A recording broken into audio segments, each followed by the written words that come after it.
Good. How are you? Good.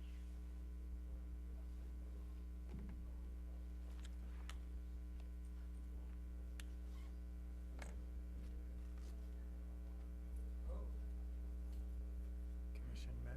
Did they meet yesterday? Last week. Oh, last week. It's nice when they don't fall back to back. Right. But I think that was an anomaly. Yeah. Must mean that first of the month was a Thursday. Is that no? That's not right. Some reason. I don't know what the first was. I think it was like a Monday or Tuesday.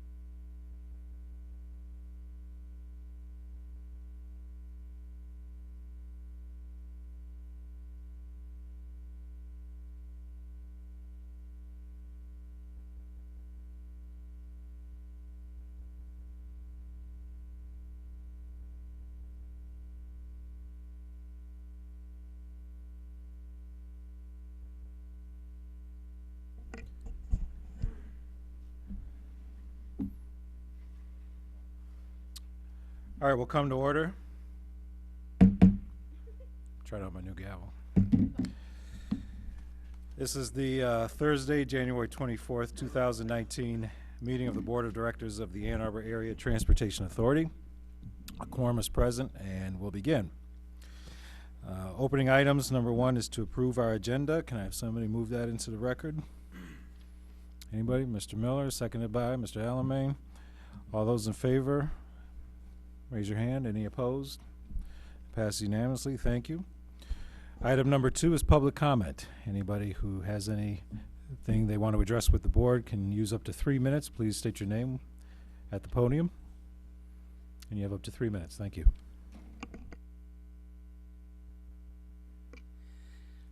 Jim Mogensen. So you're going to have a conversation by Dr. Levine about the land use transportation connection.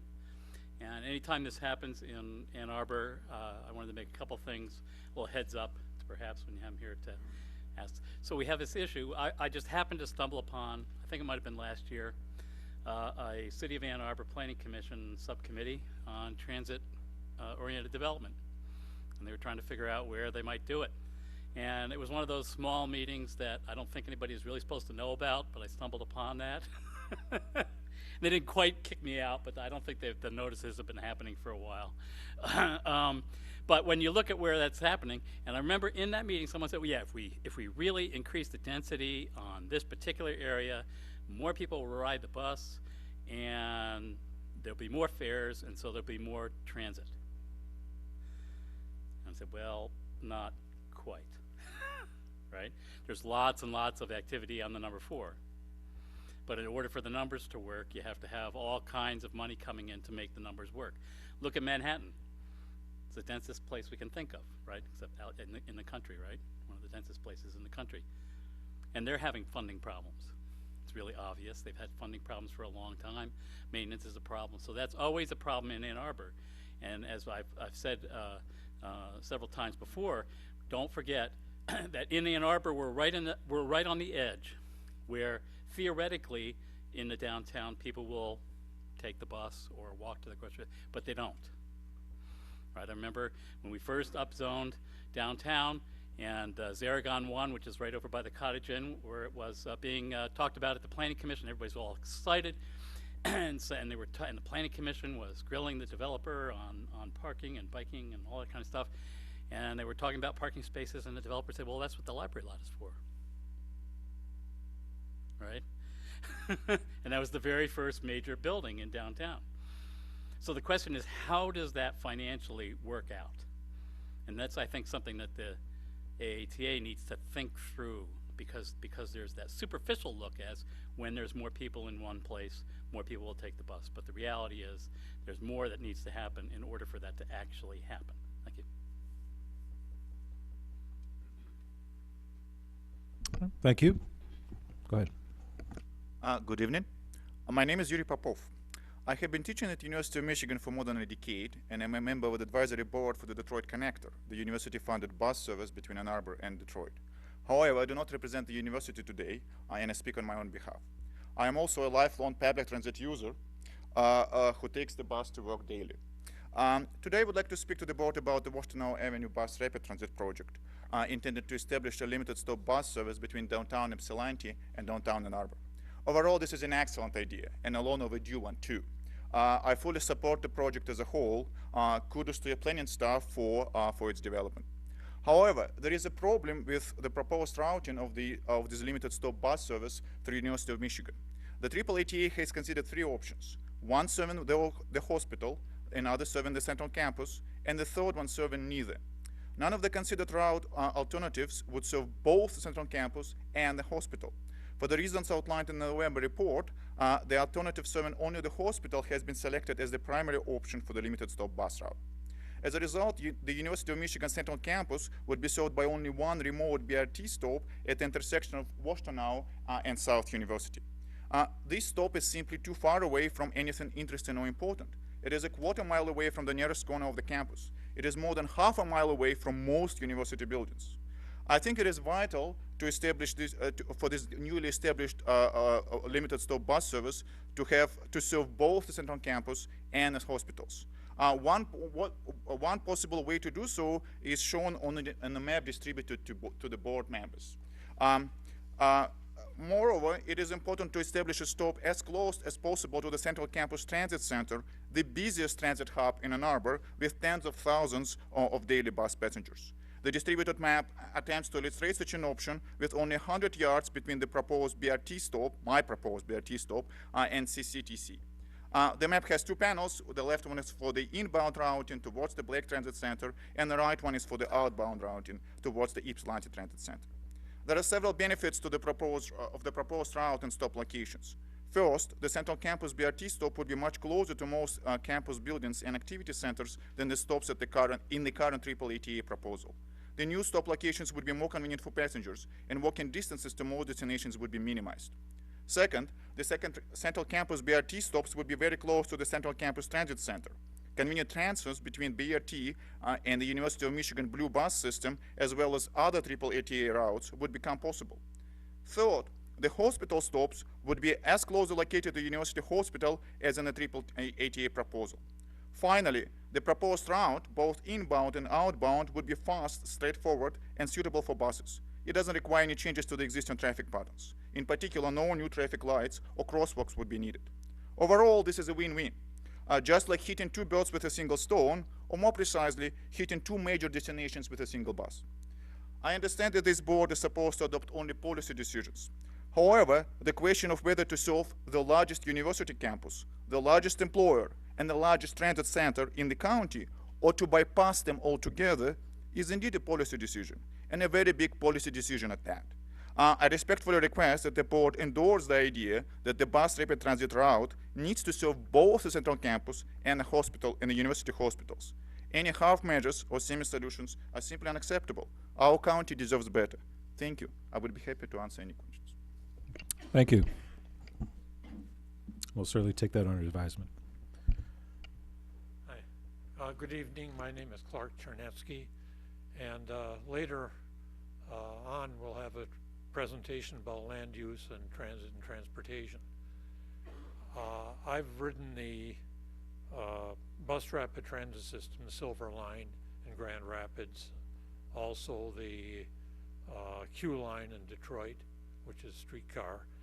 And one of the things that that does is that when you get into the higher density areas in the destination, for example, downtown Grand Rapids, the stops get closer together because you want to try to serve a lot of people and get them as close as you can, as practical, to their destination without slowing down the whole system.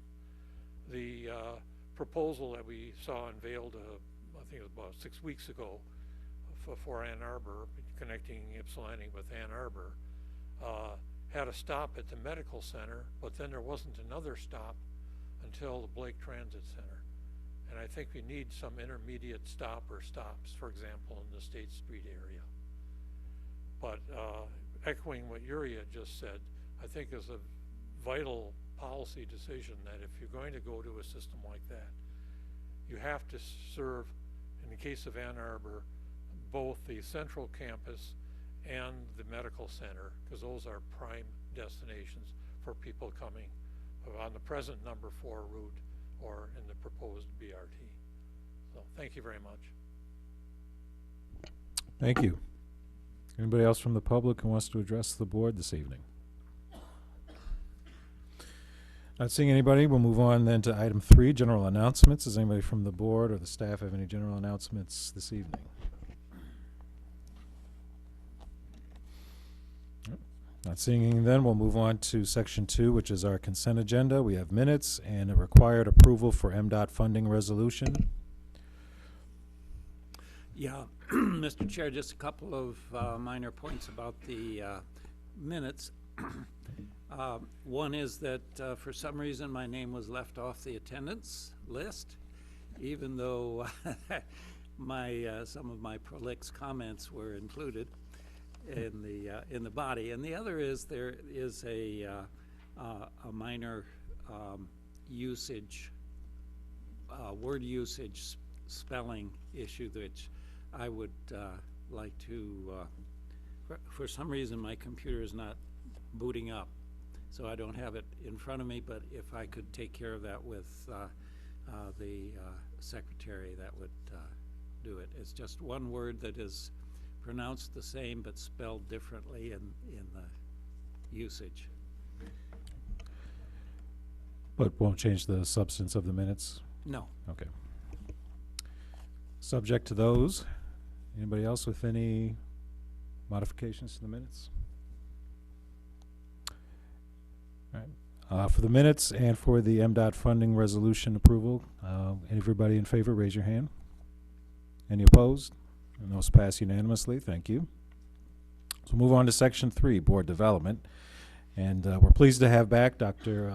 Jonathan Levine, who gave us a very insightful and informative talk last time and is here to educate us once again about transit and supportive land development. So I will bring him up to the podium and turn it over to him.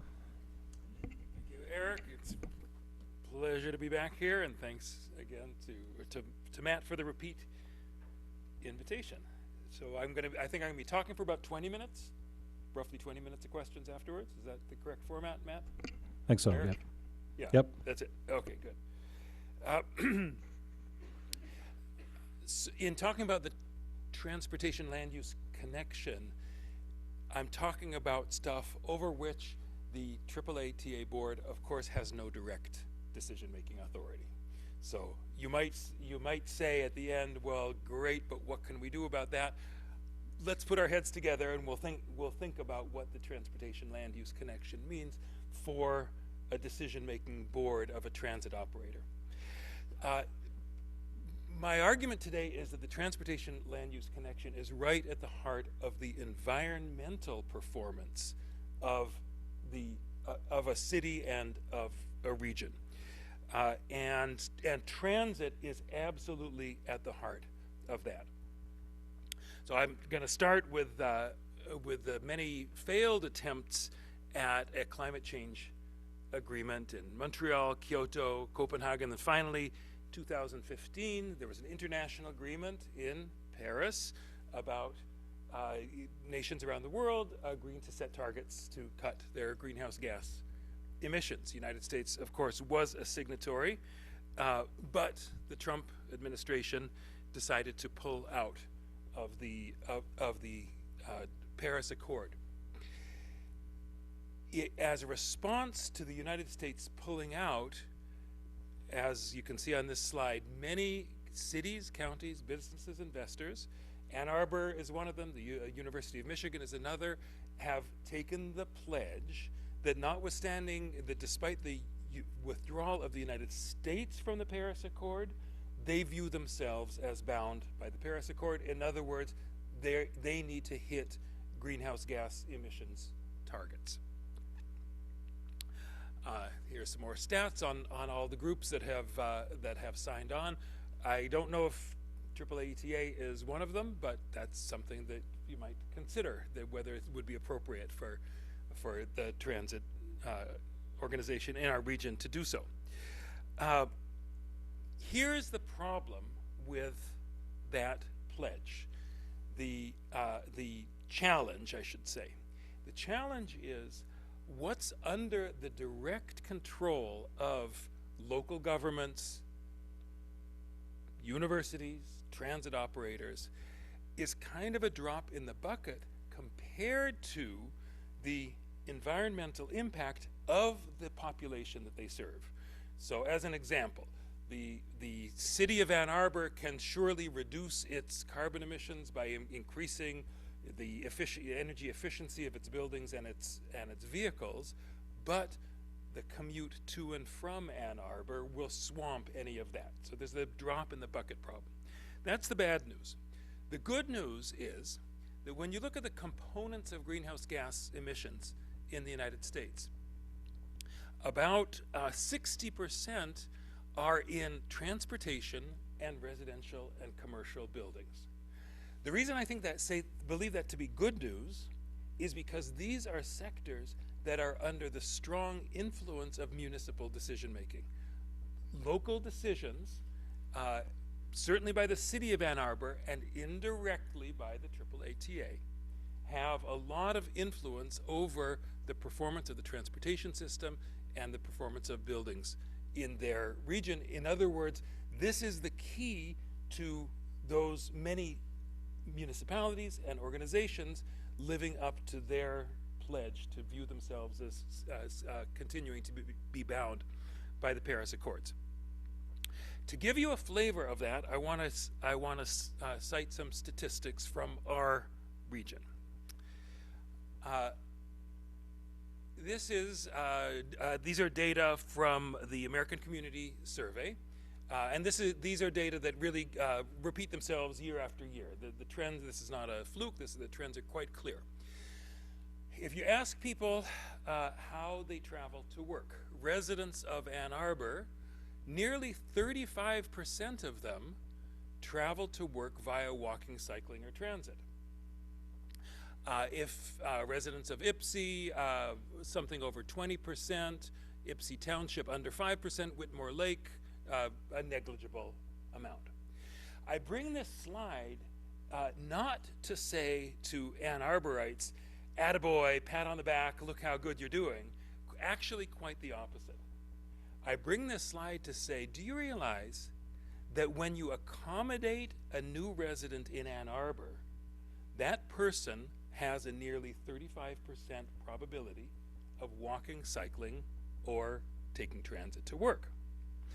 When that person is not accommodated in Ann Arbor, for example, by zoning decisions that restrict development in close-in areas, and as a consequence lives in farther off places, Ypsilanti, Ypsi Township, or Whitmore Lake, the probability that they walk, cycle, or take transit to work drops precipitously. In other words, the land use decision is intimately tied with the environmental performance of our towns. This is not specific to our area. This is a general principle. Going to the Bay Area, when you look at daily household vehicle miles traveled per capita, it's very, very dramatic. Downtown San Francisco, where the highlight is, 2 to 7 vehicle miles traveled per capita. When you go out into the suburbs, 19 to 70 vehicle miles traveled per capita. So the implication is that exclusionary zoning or restrictions on development in closer in areas, by definition, necessarily push people off to farther out areas, pushing them from lower travel zones to higher travel zones. The environmental impact of that decision isn't merely in transportation, it's also in buildings.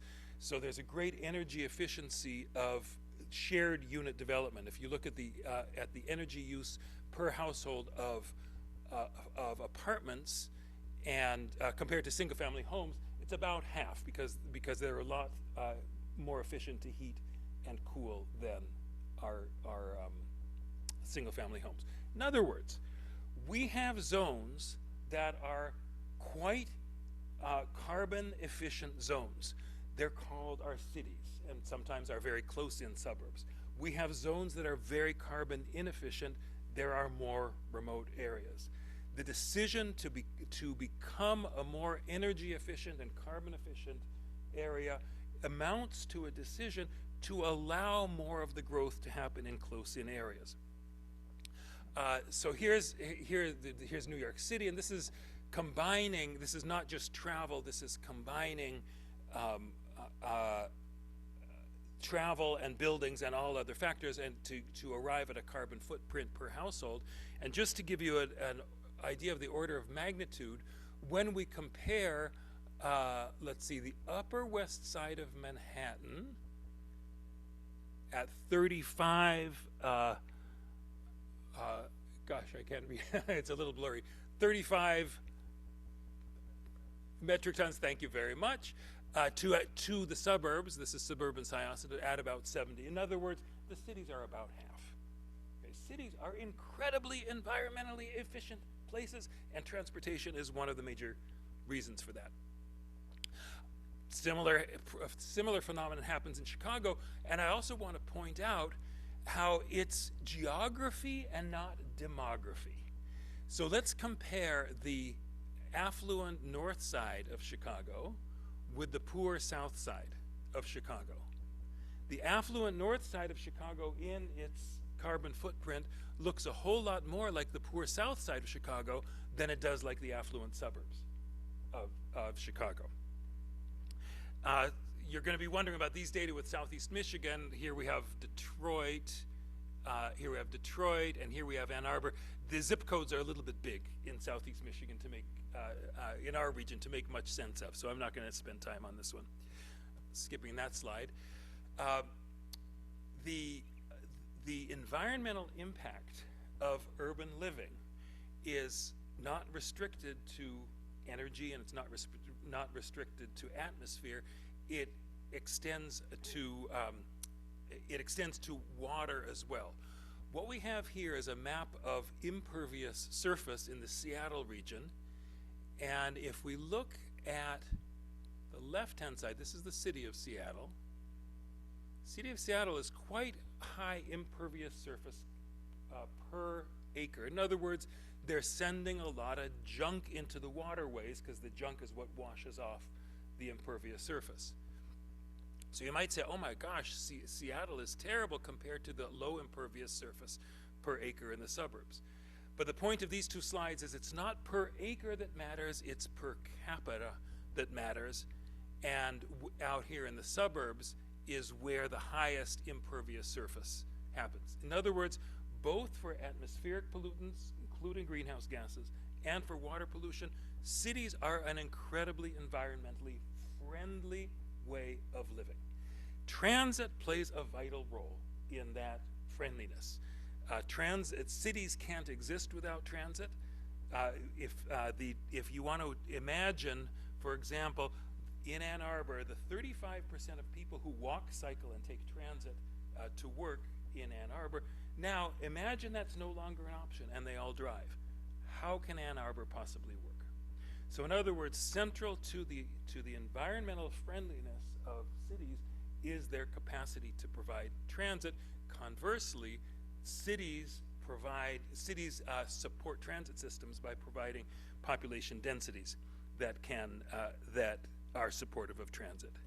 Let's see, skipping a couple of these. I'm going to focus now, and I'm going to shift to local regulation of land use. Notably zoning, but zoning really is only one layer of the land use regulation cake. This is a nice little diagram of what zoning does. Zoning defines uses, so you can see the red for residential, and the red for commercial, and the yellow for residential. Zoning defines maximum heights. Zoning specifies density. Zoning specifies parking requirements. All of that is not inherently a bad idea. Zoning actually is an excellent idea when it comes to separating, for example, neighborhoods from smelly factories. But zoning is also used in an exclusionary fashion. It's used to reduce the number of people that can live in a particular locale.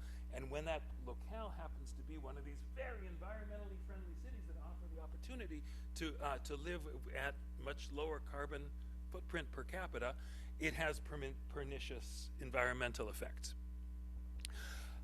What can be done about it? Now, again, this is not what can the AAA-TA board do about it, because the land use is not the purview of the AAA-TA board. But let's talk about the broad environment, then let's zoom in a little bit on the role of transit. I believe that there are three important levels of policy reform. The first level of policy reform is education.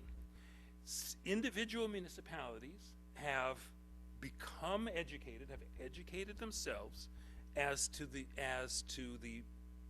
potential and pitfalls of land use regulation. And here I bring four excellent examples. Let's see, starting from the upper left, Buffalo, San Francisco, Hartford, and Minneapolis. What all of these have in common, all these cities have in common, is in recent months, I think it was all within the past year, they eliminated parking requirements entirely throughout their city.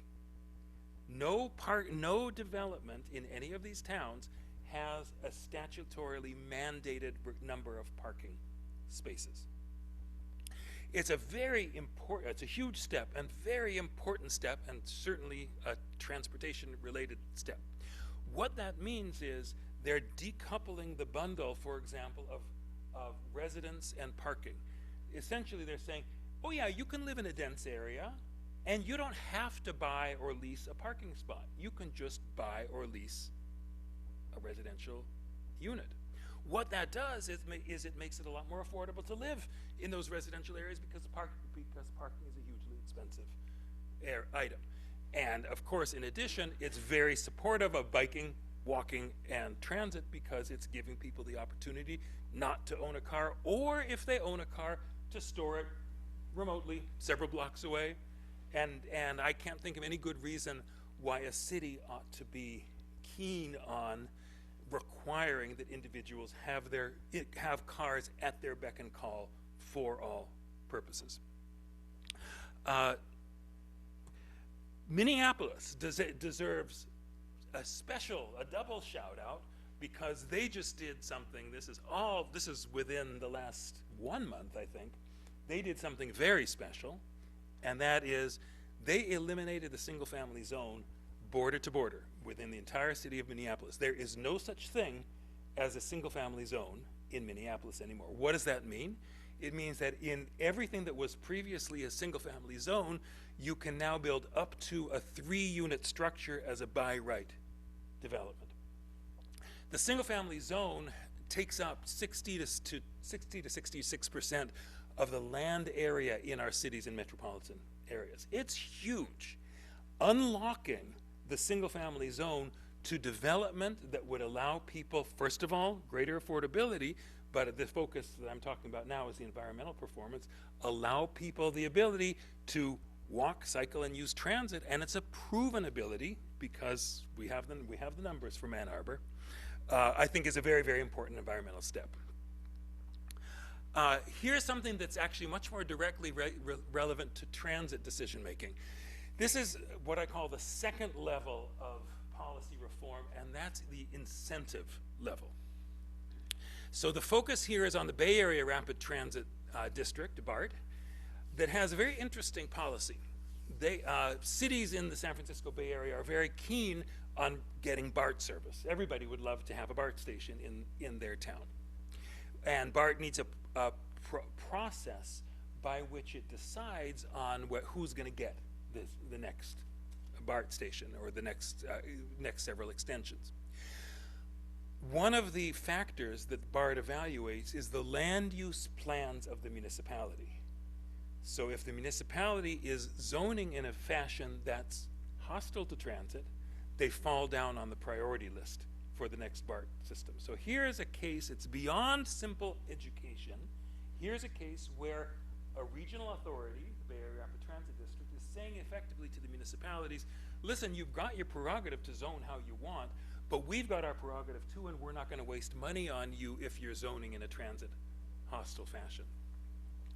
The third and trickiest level is the power sharing level of regionalism. This is an example from Portland.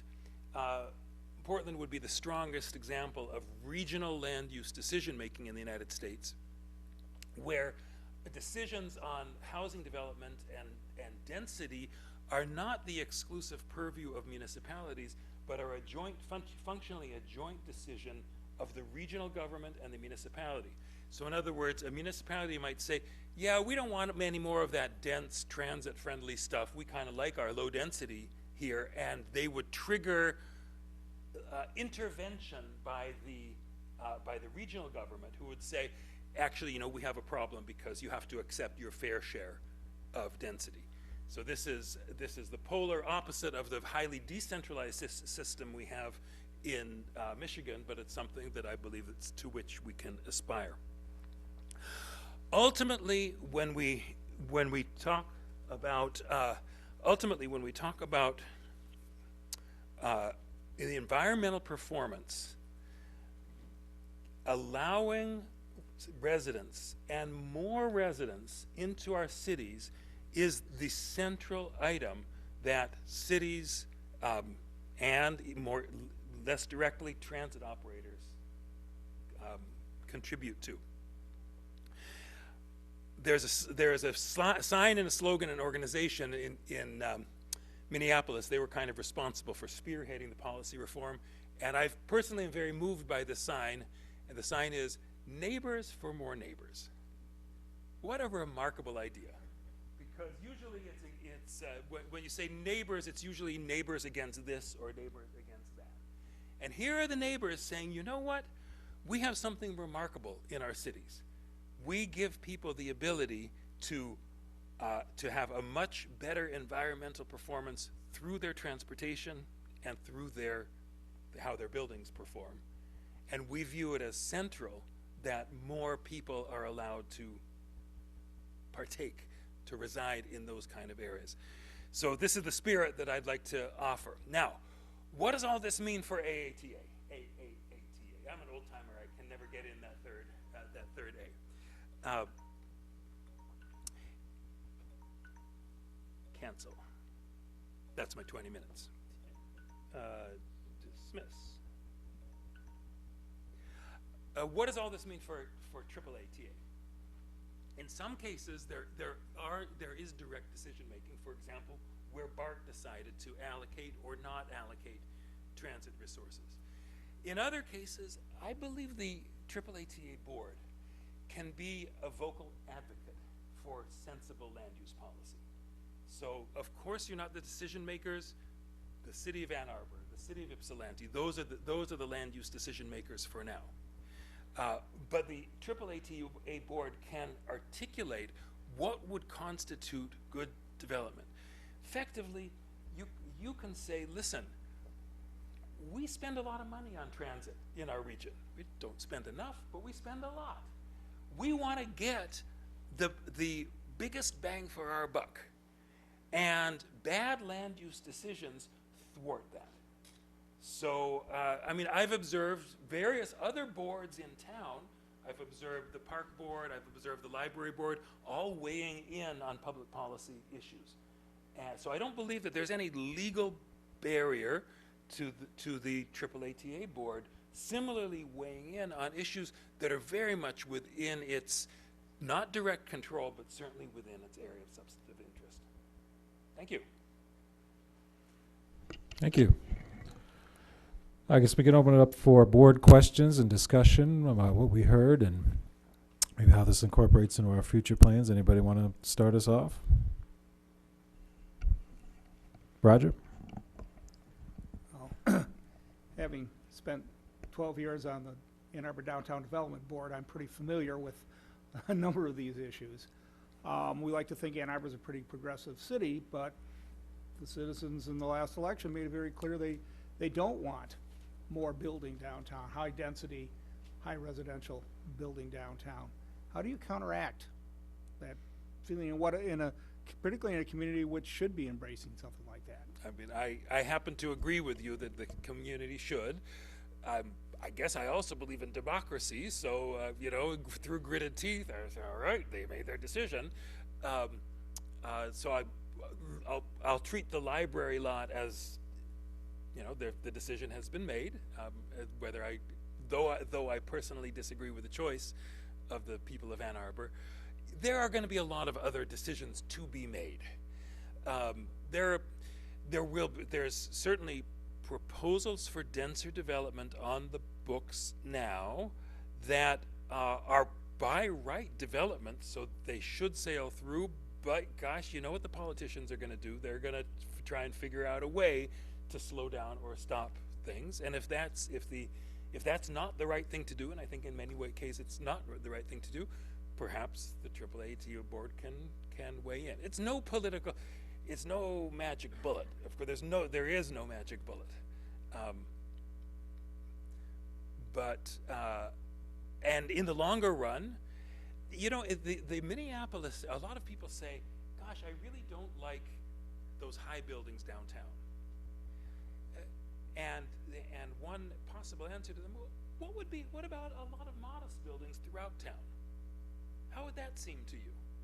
And I don't know, because I'm a professor, not a politician, so I don't know what would fly, but a Minneapolis-style reform would hold, frankly, even more potential than dense development downtown because of the enormous share of single family in our territory. Larry? The way you define city, the non-political way of defining it, has to do in many respects with how long does it take to get to where you work from where you live. And I think that might be an area where transit could have some effect. And I wonder if you could help us, or at least get us started thinking about that kind of thing. How do we get people quicker to where they need to be? It's a battle for territory out there. I don't want to be too dramatic, but if we think about kind of the long sweep of how street space is used in the United States, it used to be, when back in the horse and buggy era, streets were all mixed: pedestrians, horses, and when the car came, the pedestrians were kind of pushed to the sidewalks. Remember, back then, there was dedicated infrastructure for the streetcars. So if you look at, I love looking at old pictures of cities, and the typical arterial is car, streetcar, streetcar, car. In other words, the streetcars essentially took up half the street, and the cars pretty much had to stay out of their way. So they had a lot of dedicated infrastructure. When the streetcar tracks were removed and buses came, now we had everything was mixed traffic. So there was no more dedicated infrastructure for transit. Ultimately, the performance that you're talking about is about the infrastructure, and it's about how much. It's not an engineering problem; it's a political problem. How much infrastructure can transit be allocated? You know, we have no problem moving as many people as we want through our streets. The problem is, how are those people in packages, and when they're in when there's no priority for the big packages, the buses and the high occupancy vehicles, you give people no particular reason to opt for high volume transit.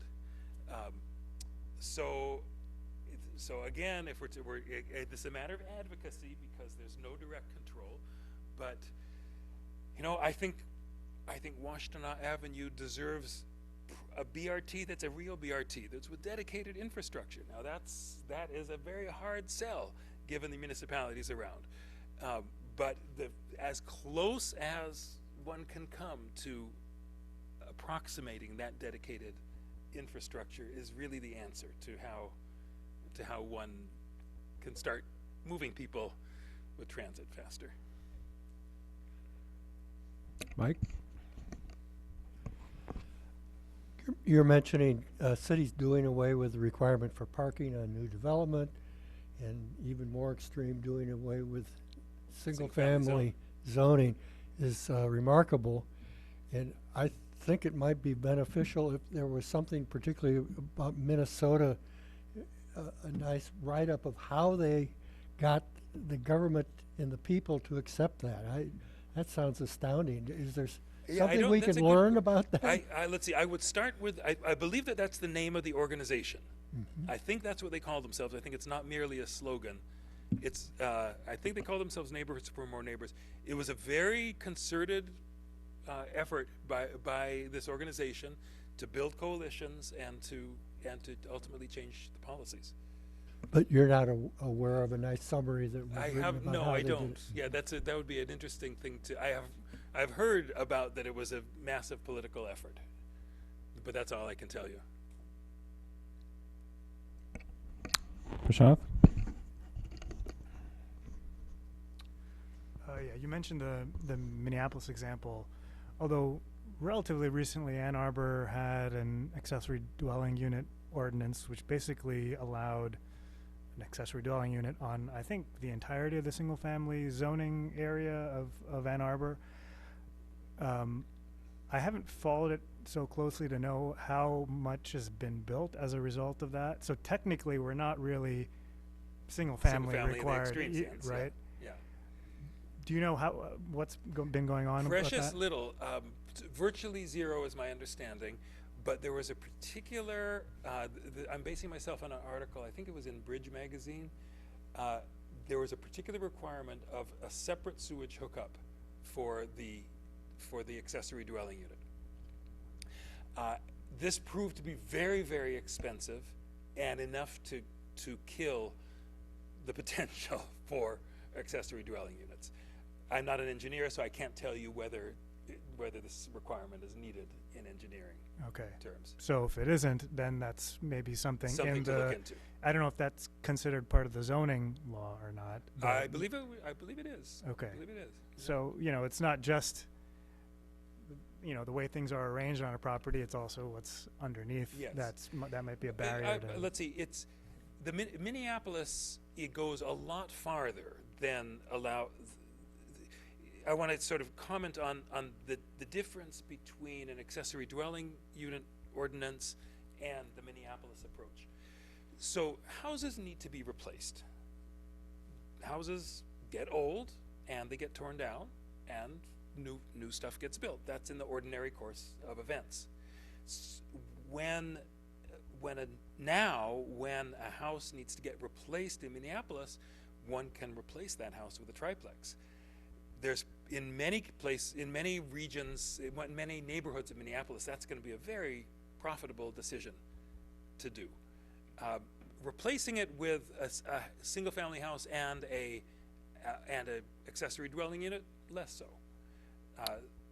And if I had my druthers, I probably wouldn't have capped it at 3, but I'm sure it was a very political fight to even get to the 3 triplex. Right, and I think it seems like the ADU is meant for existing properties to add on to Exactly. it, not to tear down. Yes. And then a corollary to that is that there are multifamily zoning districts within Ann Arbor, maybe Ypsilanti as well, but there aren't there are a lot of multifamily housing. Those are multifamily units For sure. that are built, but there are a lot that you are not allowed to build multifamily units on because they've aged out of or they were grandfathered into the zoning system. So I think there's a lot of potential left on the table. I think most of the R4 categories can't even be turned into to multifamily units. Do you know more about that? I don't have specific knowledge Okay. about that particular So issue. but, it seems like there's a modernization, not even an overhaul yes. itself can be a first step to getting gentle density going on, right? And then you mentioned Washington Avenue, but the answer you gave to Larry's question seemed to be more about transforming the right-of-way, which I don't think zoning really deals with, right? It's not a zoning It question. regulates That's right. what goes on private property, essentially. or on parcels of land, Well, not the relevant right-of-way is Washtenaw Avenue itself, so I guess the relevant actor is the state of Michigan because it's a state.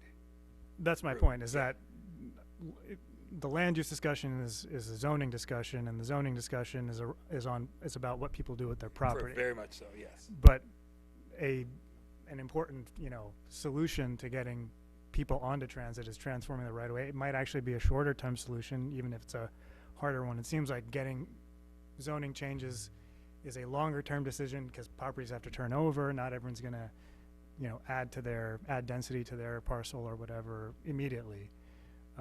So I guess I just wanted to get a sense from you about, what might be difficult or more difficult or easier based on,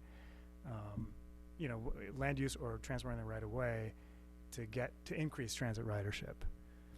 Had my druthers, of course, it would be both and. Yeah. And let me point out that the slow pace of land use change, let's view that as an advantage. You use the term gentle density. I like that term, and I would say the residents of formerly single-family zones in Minneapolis will experience gentle density.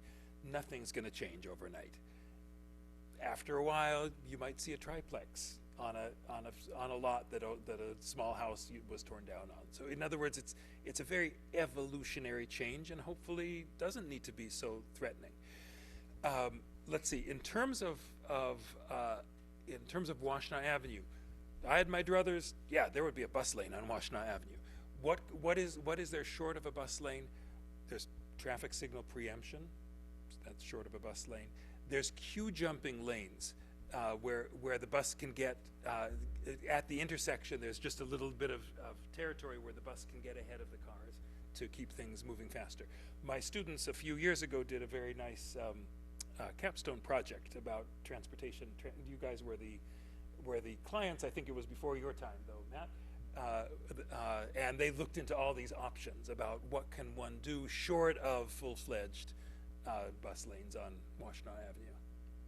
Right. And my last comment, I guess, is that we have kind of weighed in on this topic through our ends, right? We do say it's very preliminary, very initial. Maybe it's a waiting action by the authority itself, but I forget the exact phrasing, but one of the ends is making the region more compact, right?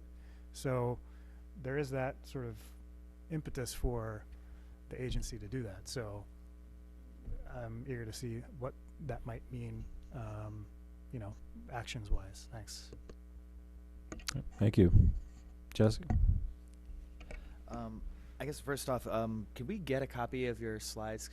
Sure. All right, thank you. I'll email them to Matt. Thank you. There was a graphic that you had early on, which I wanted to go into a little bit more, where you were listing the energy usage on different types of dwellings, single family versus apartments. And one thing that I noticed, since it was presented over time, that energy usage over time has gone down in every single type of dwelling except for single family home. And I was wondering if you had any. I think they're getting bigger. About that. I think that's the issue. I think single-family homes have grown over the decades. Mm-hmm. So if they're bigger, they're going to be using more energy. Okay. And then I guess maybe to that end, in terms of making non-single family homes appealing to people, there's a lot of good reasons to do it, but so a certain percentage of single family homes are owner occupied, and thus you have like a family to take care of it, whereas other types of dwelling are not generally owner occupied, and thus someone has to take responsibility for all the upkeep of that. They're more energy efficient, but are there other costs to these other types of development aside from just energy usage? So for sure, everybody, there's a spectrum of preferences. So there are definitely people who say, I'm going to live in a single family home no matter what. There's people who say, gosh, you live downtown living, want to live in a condo. That's for me. There are people, and I want to focus on this middle group, the people who would have been interested in having a smaller unit and maybe even an attached unit in exchange for a shorter commute and less travel. But that option is precluded from them by density, zoning that tends to lower density, so it tends to spread them out farther. So I don't think the question is so much how do we get people to want to live in multifamily homes. It's actually not a problem. When you think about it, let's think about our own region. Think about Ann Arbor, and think about how much drive there is on the part of the developers to develop high density in central areas. They don't seem to be perceiving any problem of getting people to live in their multifamily homes. The opposite. If you look at the prices of downtown condos, it seems like that market is not fully satisfied currently. So I would say let's not think about the problem as how do we want to get people to live in multifamily homes, as how can we reduce the restrictions, the impediments for people making that choice. So I happen to live in a single family home. I'm probably going to continue to live in my single family home. I'm not saying, my point is not there is a right way to live, but the fact that I choose to live in a single family home doesn't mean that I want to exclude somebody else's choice to live in a multifamily home. So that's the distinction. And of course, when you talk about owner occupancy, so certainly there is condos versus apartments, so they're definitely owner occupant multifamily homes. And I don't view the fact that somebody that somebody else owns the building as inherently a problem. Sometimes it's said nobody in the history of the automobile has ever washed a rental car. Okay, and so what does that mean? What is that? And you didn't say it, but I've heard that. What does that mean? It says that people take care of stuff they own. And it's true, nobody washes a rental car. On the other hand, I think rental cars are probably about the cleanest cars on the road because they get washed regularly by the rental agency. In other words, I don't see any particular moral value in somebody taking care of their own property versus renting and somebody else takes care of the property. I think we need to have all kinds of living arrangements because there's all kinds of households.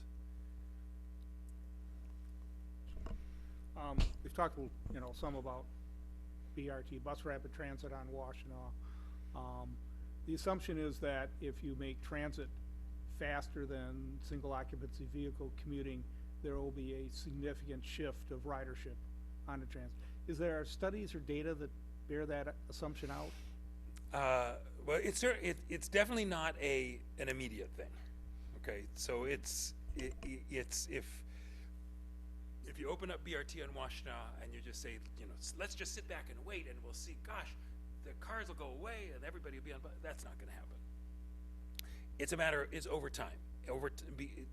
Travel behavior is very, very habitual. Okay, very few of us wake up in the morning and decide, how am I going to travel to work today? You just do what you did yesterday and you don't even think about it.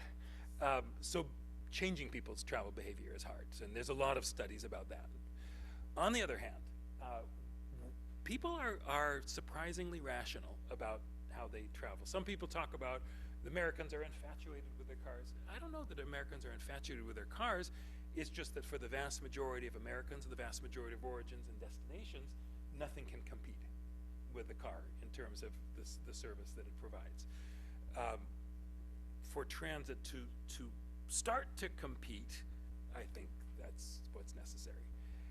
And by the way, in the longer run, there can be land use change that augments the transportation change. So a BRT on Washtenaw and with appropriate reforms of zoning, and now you can have more dense development on Washtenaw, becomes highly attractive. Then you have the virtuous cycle between the land use and the transportation. Thanks. Others on the board who want to? It's not really question time, but okay, go ahead. Can you make a comment about this point, the last point? Sure. So how do we get people out of the... You want to use the podium so the public can hear you? How do we get people out of the cars and take the bus? Sure, it's important to have a fast bus, but it's also important to have a frequent bus. If the bus comes once an hour, like, I'm sorry, most AAATA buses are coming, it's very difficult to attract someone. I'm taking bus to work because my bus is the blue bus, which comes every 5 minutes, not every hour. Frequency is important. Thank you. Other comments, questions from board members? Well, we could probably go on most of the night, but I think we've taken up a lot of Dr. Levine's time. Thank you again Well, very thank much. you. Just We the appreciate final it. thought is, transit is highly relevant to the environmental performance for towns, notwithstanding the fact that transit carries a minority of passengers.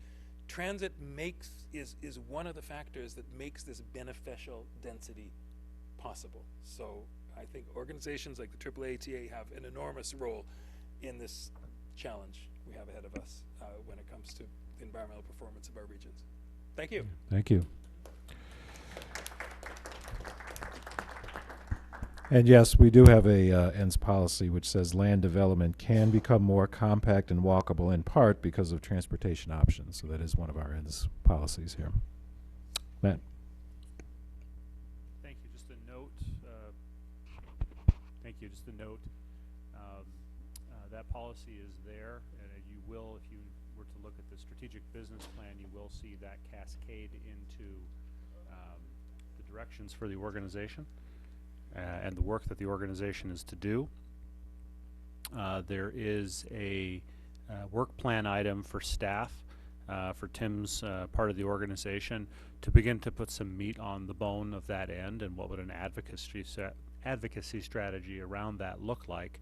I think it's intimately tied up in the question of ownership connection, particularly legal owners, because as Professor Levine referenced, it's the municipal governments that have the land use control. So I think Tim and I have only had a couple of preliminary conversations about that, but when that work really gets started, I think that'll be a very interesting conversation, and it definitely has I think there's conversations with the board in there quite a lot, because it will have a lot to do with how this organization interacts with our legal owners, the municipal governments. One last thing, it is my hope to bring a few other folks to come speak to you about land use and transportation. We do have a transit-oriented development expert that I'm trying to schedule in for a little bit later this year to go into more detail on exactly sort of the urban design and development particulars of what makes a good high-density area near a public transit stop or station. So stay tuned, there's more to come. Thank you. Great. We'll keep moving then to section 4. Item 1 is our board's annual plan of work item. Noted that we are supposed to either turn in or fill out or somehow our board member disclosure statements that was due this month, but I don't think we had that in our packet, and I don't think we got on top of that. So we will, I guess, slide that to next month and figure out what we were supposed to do about that. I think that's a conflict of interest statement, if I recall right. So we'll postpone that to next month, and we'll circulate that among the board to turn in for conflict of interest stuff for next month. So apologies for that, but we didn't get those disclosure statements out quickly enough. We will reconvene that back in February. Moving on then to policy monitoring and reports. We had a governance committee meeting a couple of weeks. Sorry, Mike? I just had one very brief thing regarding the plan of work. I noticed. Sure. I was looking down January and I noticed under the service committee there's 2.2. It's really 2.1. Just a slight correction.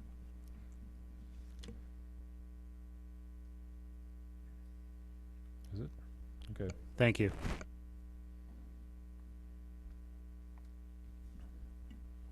Thank you.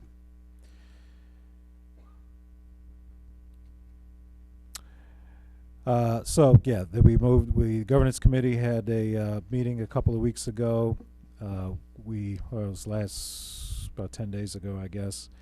Our main topics there were the board retreat planning, CEO expenses came up, task force report outs were discussed, and board recruitment was discussed. And in terms of building our pipeline, we get some interest from the public who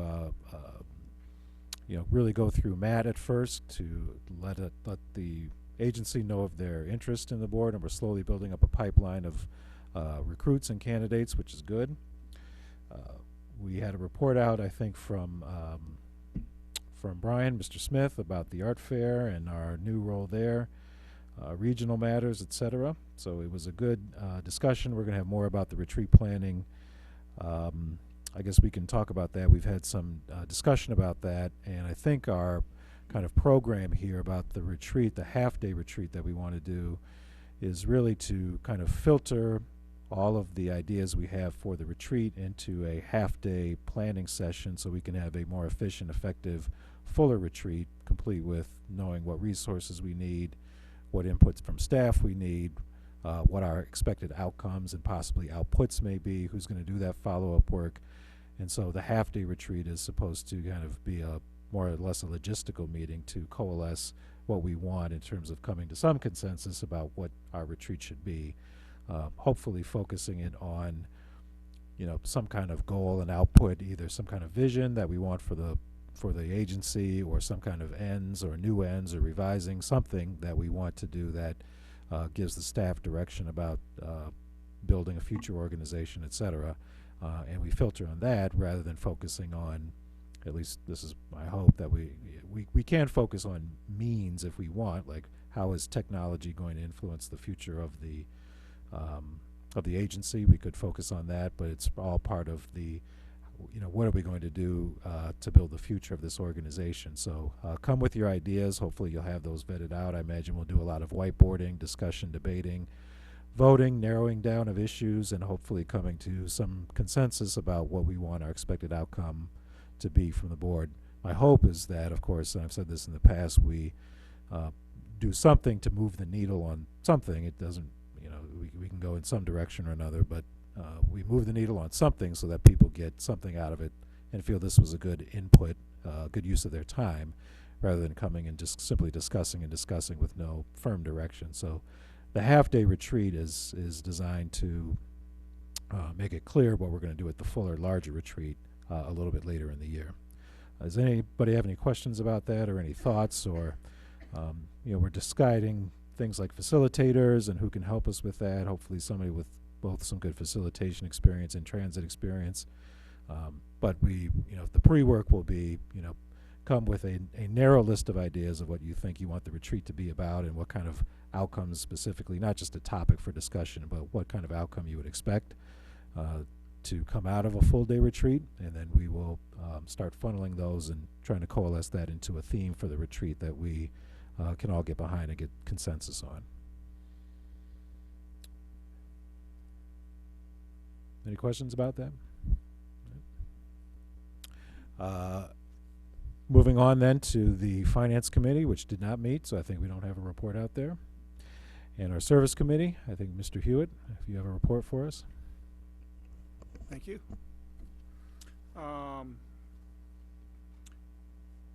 The majority of the meeting was taken up with reviewing the monitoring report, the treatment of the traveling public, which I think Mr. Carpenter is going to present shortly after this, in the next section of the meeting tonight.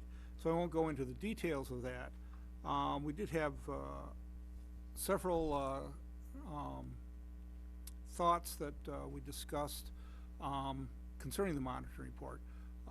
First is, the report, as it should be, is directed at seeing whether the executive limitations are being properly met, and many of them are. Some are still in progress, as is true with most of the reports. But where there was a concern of, well, we're meeting sort of the minimum we've set, but how do we express our aspirational desires? What will we, not just that, okay, we're within our boundaries, but how can we go beyond what's required within the limitations. So there were some thoughts on how that could be done. I think Sue came up with seeing if there are any best practices information out there. Didn't really certainly come to any conclusions, just that we would like to go beyond just the required amount to urge the staff to be aspirational in their viewpoint of not just this policy, but other executive limitations policies. Again, no conclusions, but certainly a desire. Also in the areas where we do not yet have sufficient information, there was a concern that do we wait another year until we get that information, or is there a way of presenting that when that executive limitations requirements are being met? Could we have the staff come back to the committee at that time rather than waiting a full year for the next monitoring report? Those are the main issues on the monitoring report without getting into the details of it. Mr. Krieg gave us some information about transportation subsidized networking services, where there's a playoff use of public sector money to help encourage be used with private sector services, such as on-demand services. Just some ideas on that. And then we got, Mr. Carpenter also mentioned that we found a company that evaluates our website, and we worked with Mary Stasiak on that, and after some adjustments and addresses, so they pointed out a number of problems which were addressed, and the performance went from a little below average to significantly above average for websites after those improvements. So I want to compliment Ms. Stasiak and staff on that. And beyond that, we'll have updates on the art fair and the Ann Arbor Detroit Express, which will be later in. We were brought up to date on that, and that'll be part of the presentation later on in this meeting. So, any questions? Any questions from the service committee? Thank you. Good. Thank you. We'll move on then to other board reports and linkages. We will start with the report on the LAC meeting. I don't know if Kathleen, you were there. There was no meeting this month. It was canceled. There you go. Any report out from Watts, Mr. Creed? Well, Watts did finally meet this month, and Mr. Carpenter and Mr. DeGroot were there, as well as myself.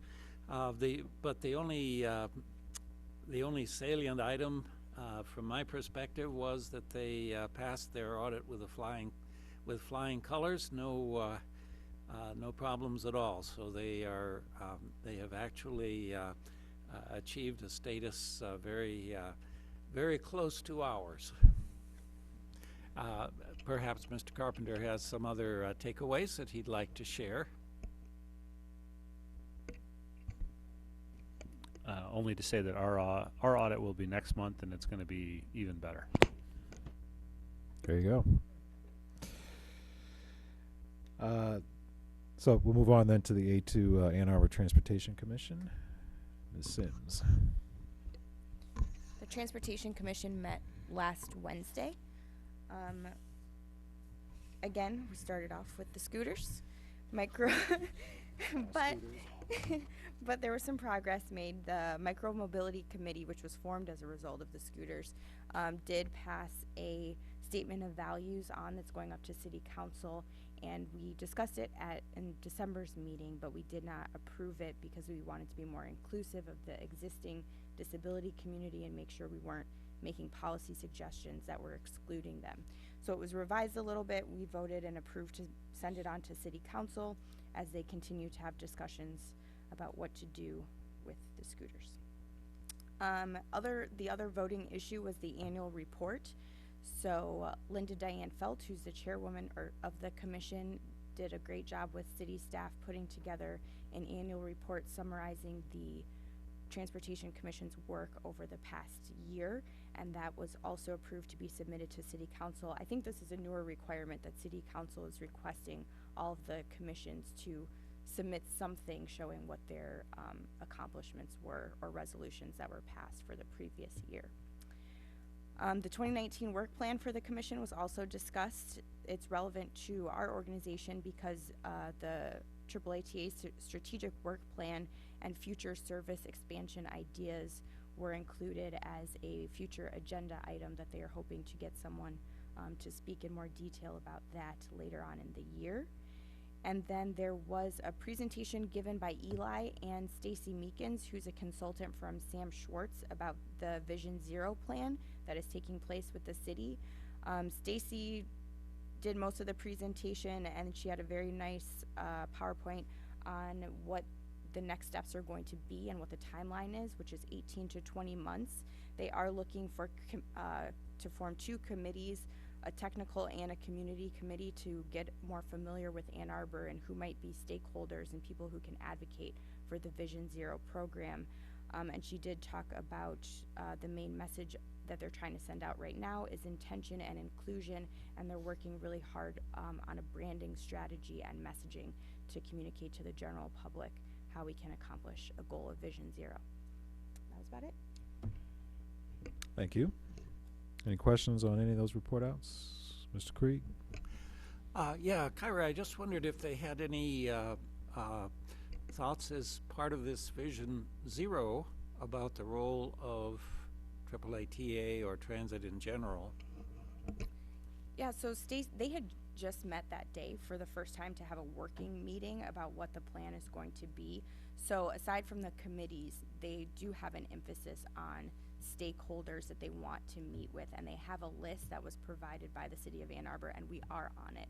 I don't know when the timeline will be for them to reach out, but that is on their radar. Thank you. Anything else? All right, we'll move on then to section 5. Oh, I'm sorry, we're on section 4.3.2, which is our task force reports. I don't know if Mr. Alamein has a ownership linkage task force report out. Yes, I can give you a brief report. As was stated earlier, the Finance Committee actually did not have an official meeting this month because turned out we didn't have any Finance Committee things that were important to discuss, and therefore we didn't really have an agenda. So we decided instead, because 3 of the 4 members of the Ownership Linkage Task Force are on the Finance Committee. That's myself, Kyra, and Jesse. Larry, the 4th member, was invited but unfortunately couldn't make it. Eli, who is on the Finance Committee because he had already set that time aside, decided that he would like to participate, and we certainly welcomed him, and he had some insightful comments to make. We're very glad that he was there. So I think I mentioned last month the task force decided first to concentrate and communicate linking with our legal owners, which are of course the City of Ann Arbor, City of Ypsilanti, and Ypsilanti Township. And so basically our entire brief meeting was about how to best to do that and to try to start coming up with a plan on approaching those 3 entities. We decided that probably before we actually go to the bodies themselves, for example, the Ann Arbor City Council, it would be best to talk to, for example, the mayor of Ann Arbor about, going over what our intentions were and getting their insights as to how best to really do this with the entire body itself, not just the head of that body. And we tentatively decided to approach the three key people in each of those bodies, probably ahead of time, outlining in a letter, you know, why we consider them our owners, our legal owner, and what we really want to accomplish as far as linkage goes, and that is, of course, to have a dialogue regarding kinds of long-term objectives and perspectives, and in particular, hone in on our ends policy and really have a discussion on the ends policy. We concluded too that all of this meetings with the bodies themselves probably will take 3 meetings to finally get to a good dialogue on our ends policy. And so we are, and obviously, and one thing that I think I mentioned last month, we certainly reinforce the belief that the more board members that participate in these meetings with our owners, the better, and certainly not just the Ann Arbor board members participating with the Ann Arbor City Council, etc. It's very important to show each of these governing entities that we are a board and we are not just made up of individuals that are representing the specific geographic entities. So we made some progress. We have a lot more progress ahead of us. We actually tried to set up a separate committee or task force meeting in the month of January, and we couldn't come up with a date where everybody could come. So I think we did as well as we could by having most of the members participate in this meeting, but we really want to set up a nice meeting for next month where we can have all our task force members participate, and we can set aside, let's say, 2 to 3 hours and do that. So anyway, we did make some progress. We have a lot more to go. Thank you. Any questions on that? For the resource allocation task force, we were scheduled to meet this week, and that had to be postponed due to me. My fault on that. So we are looking for a new date in early February that hopefully we'll be able to meet, and that'll be Prashant, Eli, and myself, along with Matt. So more to come on that, hopefully next month. Any questions on anything so far else? If not, we'll move on to Section 5, Strategy and Operational Updates from the CEO, and I'll turn it over to Mr. Carpenter. Thank you, Mr. Chair. I'm going to start with item 5.1, which is the monitoring report on policy 2.1, and it is 2.1. Thank you, Mike. Treatment of the traveling public. Roger had, he's already stolen my thunder and given most of the presentation, so I will try to clean up as dramatically as I can, but he actually has made it easier for me, thank you, by introducing most of the salient points. First of all, I need to apologize for the tardiness and incompleteness of the report. This does not meet my professional standards. Yeah, I know it's only 30 pages. It's not complete. As I may have mentioned by email a little while ago, I do have a bit of a bandwidth challenge right now in terms of splitting time. So we are putting as much effort into monitoring these as we can, and while we are recruiting staff to make sure we have the right bench strength to do it. Nevertheless, it does not meet my expectations of staff performance, so with my apologies.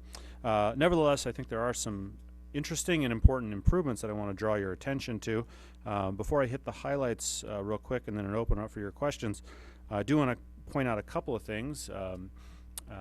First, as Mr. Hewitt said, there is some overlap of this policy cluster, treatment of the traveling public, which used to be called treatment of writers. You may recall that you received some input from maybe one of your moral owners earlier this year, which caused you to update this policy as well as its title to treatment of the traveling public. There is still some overlap between this and a couple of your ends statements. There are end statements pertaining to ensuring persons with physical disabilities are able to remain mobile. There's a similar policy in this policy as well, so it's a little redundant, not bad, but just overlap. And then perhaps a little awkwardly, most of the policies that we think of in terms of customer satisfaction with our services are in the ends policies. They're not in here. So what we have here is more treatment of the traveling public, including our riders, aside from their level of satisfaction or not with our services. So that may strike you as odd. You may wonder where that is. It's in the ends policies. And then finally, two other things.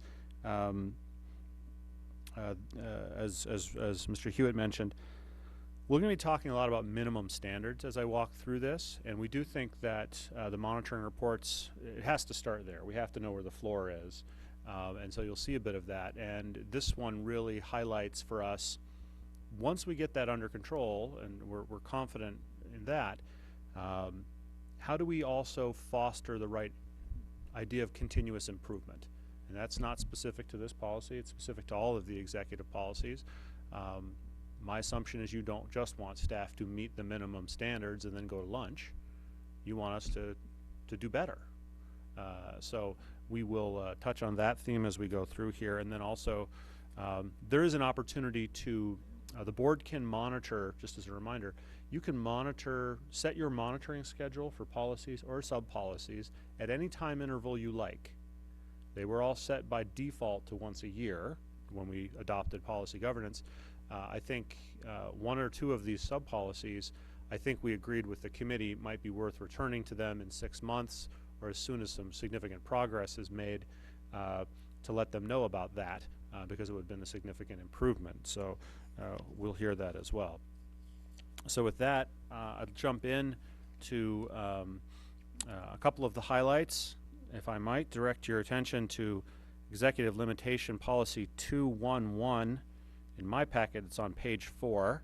The CEO shall not provide facilities, vehicles, or services that are not reasonably accessible to potential riders regardless of mobility limitations. An important one. What we see in the evolving interpretation is, I think, a slightly better approach to identifying objective minimum standards that originate outside of this organization. So they're not just my opinion about what is reasonably accessible. We're trying to attach them to objective outside, in this case, regulation. At a federal level, we have the Americans with Disabilities Act, and we can look to the Federal Transit Administration to audit us every 3 years to our compliance with those requirements. So that's objective evidence to you of compliance with this interpretation. And there are also local building codes that speak to this, and we want to do a little work to see if there's additional state regulation in this area as well. This really brings to light sort of that minimum standard point that I made before. We've complied with the Americans with Disabilities Act since before that act was created in 1990. Our bus fleet's been 100% low floor and wheelchair accessible probably since 1992 or something like that. We've met those minimum standards for many, many years. We don't want to rest on that laurel. We want to continue to do better, and particularly because accessibility and independence is an evolving field. There's always new technologies, new ways of looking at things, to realize that we could do a little bit better here. So earlier interpretations tried to find a way to have an interpretation that was inherent in this. And I realized in writing it that it wasn't inherent to this policy, that was inherent to probably all of the executive limitations.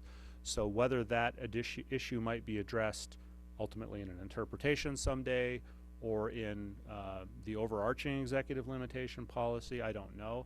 I am going to reach out to our PG expert, Rose Mercier, just ask her, how does continuous improvement and exceeding the minimum work in a policy governance context? But this is perhaps the first and best example in the report about where you see that dynamic at play. Skipping ahead we do have some more data, some actual real information was not available last time that I'm proud of my staff for, and Ms. Mary Stasiak in particular. If you were to look at Executive Limitation Policy 213, on my document it's page 8, but I might have a slightly different pagination than you do. This is Policy 213. The CEO shall not operate without providing effective, comprehensible, accessible, and timely information. This interpretation didn't change much from the first year. A lot of it still holds up very well. What took a good step forward was some of our data and evidence that we were able to collect, particularly on the website. Just after last year's monitoring report, Ms. Stasiak hired an independent firm that specializes in auditing your website for how good is your website. And if you turn the page, there's a colorful series of graphs and numbers. In my packet, it's on page 10. I don't know what number you might have. It's on K10. Here you see the results of that work. And this is, again, from an independent third-party organization, so it's not staff monitoring itself. So I'd like to maybe have you look at the graph, the QA score on the top left part of the page. What you see there are two bar graphs. The green one is our performance based on a variety of factors which are outlined on the right side of the page. Content, quality, how good is the quality of the language on there, the freshness, the security, and the user experience, things as annoying as broken links or how usable is the document. And you can see that this report was presented to you for the first time last January, and shortly thereafter it was when Ms. Stasiak hired them. They came in and we saw our progress, which was the green line in early 2018. The blue line is the average for other websites. So what we're having here is not just a trend line, but a benchmark. So there's outside objective context for you in looking at this, and for all of us, in terms of what is good or what is average. And round about March, Mary hit the refresh button and updated a great many pages all at once. I think in one day a lot of this stuff was fixed, and that's why you see that really promising spike in performance on the website quality as monitored by this organization, and it spiked up to in the upper 90s and has hovered there, bouncing up and down a little bit ever since. She did brief me that we still have one section of the website we need to work on because the words are too big. It's written at a higher grade level. We actually shoot for writing things at a 5th grade level, just to make sure everyone perhaps who speaks English as a second language, for example, we're not making overly complicated grammatical things. We have one section we still need to work on where the language is convoluted and difficult to understand, and there are a lot of big words. That is, of course, the section of the website about policy governance. So we're going to work on that and make that a little more easy to understand. Well, maybe we do.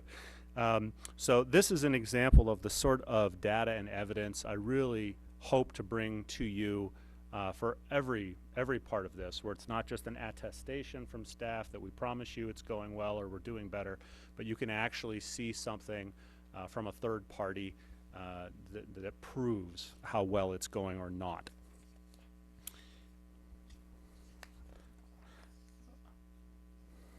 I'll also...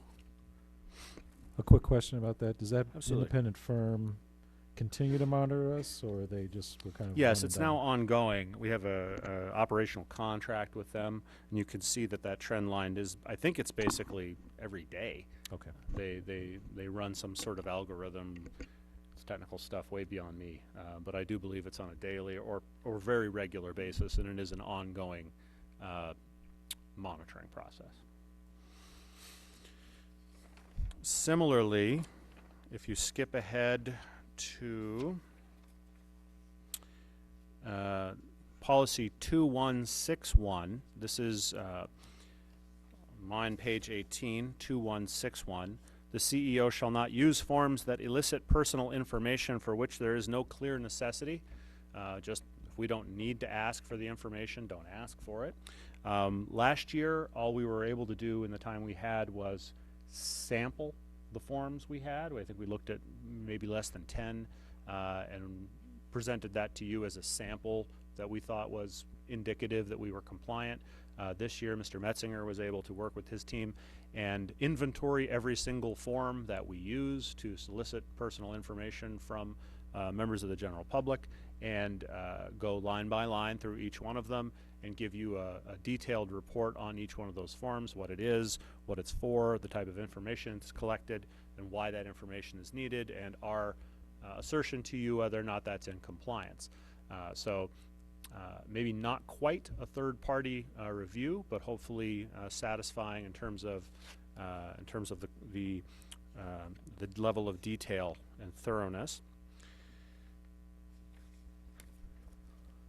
I think that may perhaps be a good stopping point for hitting the highlights. There are a couple other things we could speak about, but I'm interested for your feedback and questions if you have them. Thank you.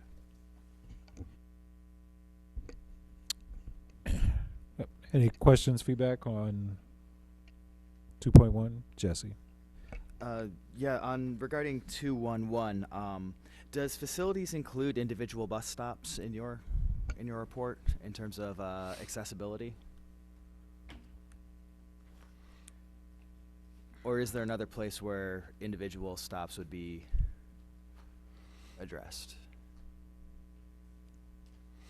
So the way I've written the it's a good question, thank you. The way I've written the interpretation is specific to an agency building. Mm-hmm. So under that interpretation, questionable, but I can say that the FTA looks at our bus stop program very carefully, and if they had seen a non-compliant bus stop that or program, that would probably be something that they would highlight. I get what jumped out to my mind, it's on my route, so of course I'm very well aware of it. The stop on Route 4 at Washtenaw Summit on the eastbound route. I don't know if that's a stop that you're familiar with, but it actually is below sidewalk level. Mm-hmm. It's a rather treacherous stop, especially in winter, and I've heard complaints from people who with mobility concerns on that accessing that stop, especially because it is a very central stop. Accessing Eastern Michigan University and Summit and Washtenaw are both two relatively major streets in that area. Is that the one right next to the water tower? Yep. Yeah, okay. I think I know it has the fence. Yes. Sort of the old school. Yes. And I think we have a more detailed report on bus stop accessibility in particular. We can certainly provide that as an inventory, kind of like the forms review, as further information. And perhaps the interpretation in this regard needs to be expanded to be explicitly clear that it includes bus stops. I think it would be nice to have something that does include stops, since it is a large part of our of the service that we're providing. You know, we've chosen to provide buses to people, and bus stops being a very central part of that. Although I could interpret my own interpretation and say Yeah. that if you can't get to the fixed route bus, that the bus stop is inherent in that interpretation. But I appreciate the feedback. Thank you. I agree. It might be better to make it explicit.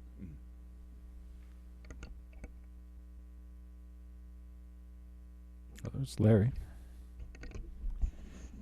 Yeah, one kind of overarching concern that I have is, as Mr. Carpenter began telling us about his bandwidth problem, and he's smiling because I may have mentioned this before, but my concern about the monitoring reports is that the senior executive staff spend quite a lot of time working on them.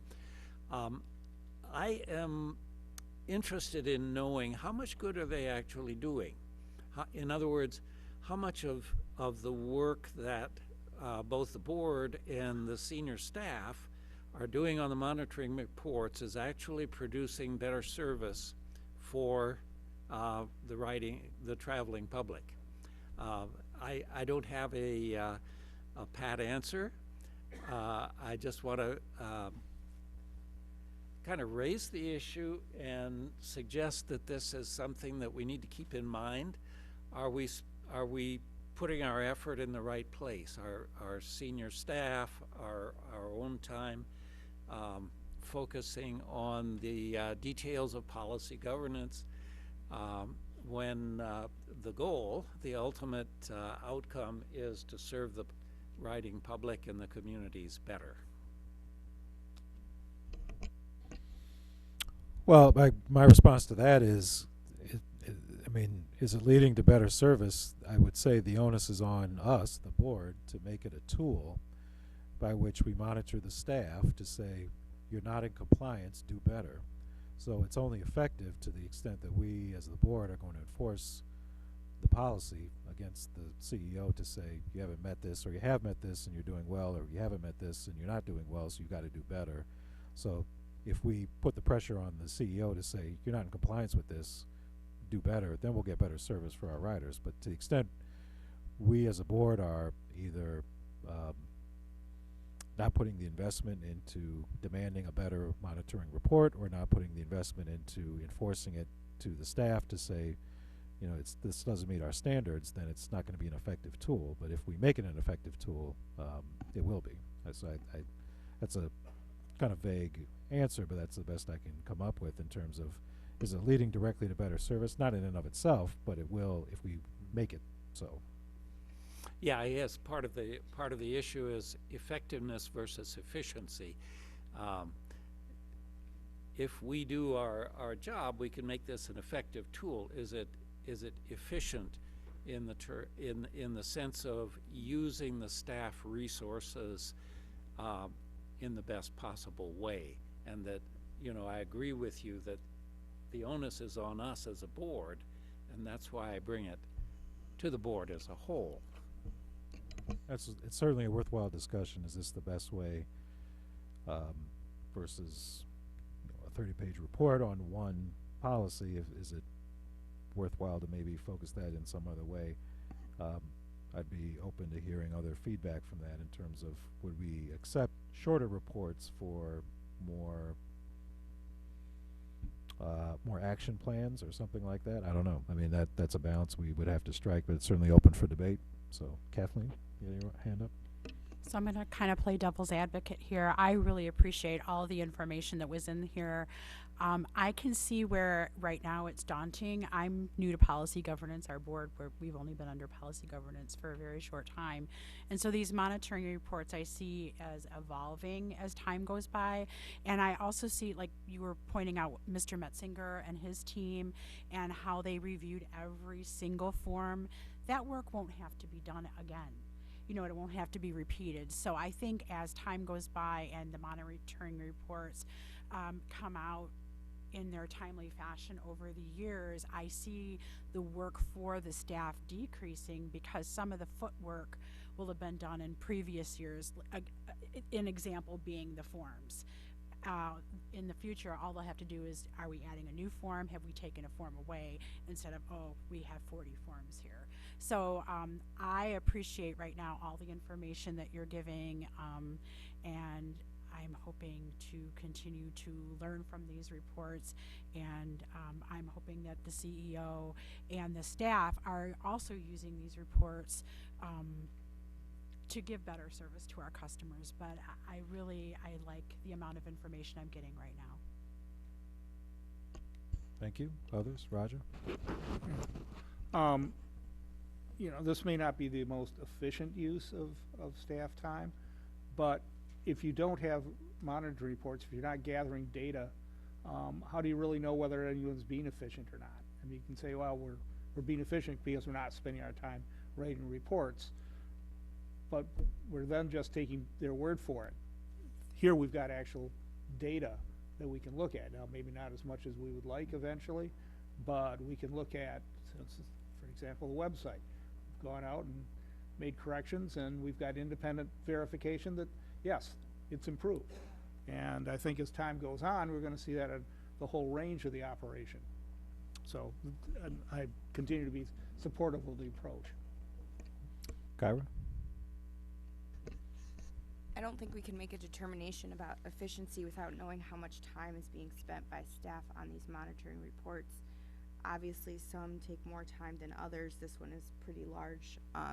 But I think that if staff is spending time putting together the monitoring reports, that could be better spent improving the service or doing, the more detail-oriented work of their jobs, then the board should know that, and we may want to modify our expectations of the monitoring reports accordingly. And Jesse? I kind of had something similar to say that I would rely on Matt to let us know if the monitoring reports are becoming some sort of burden that's going to that's affecting people's ability to do their job.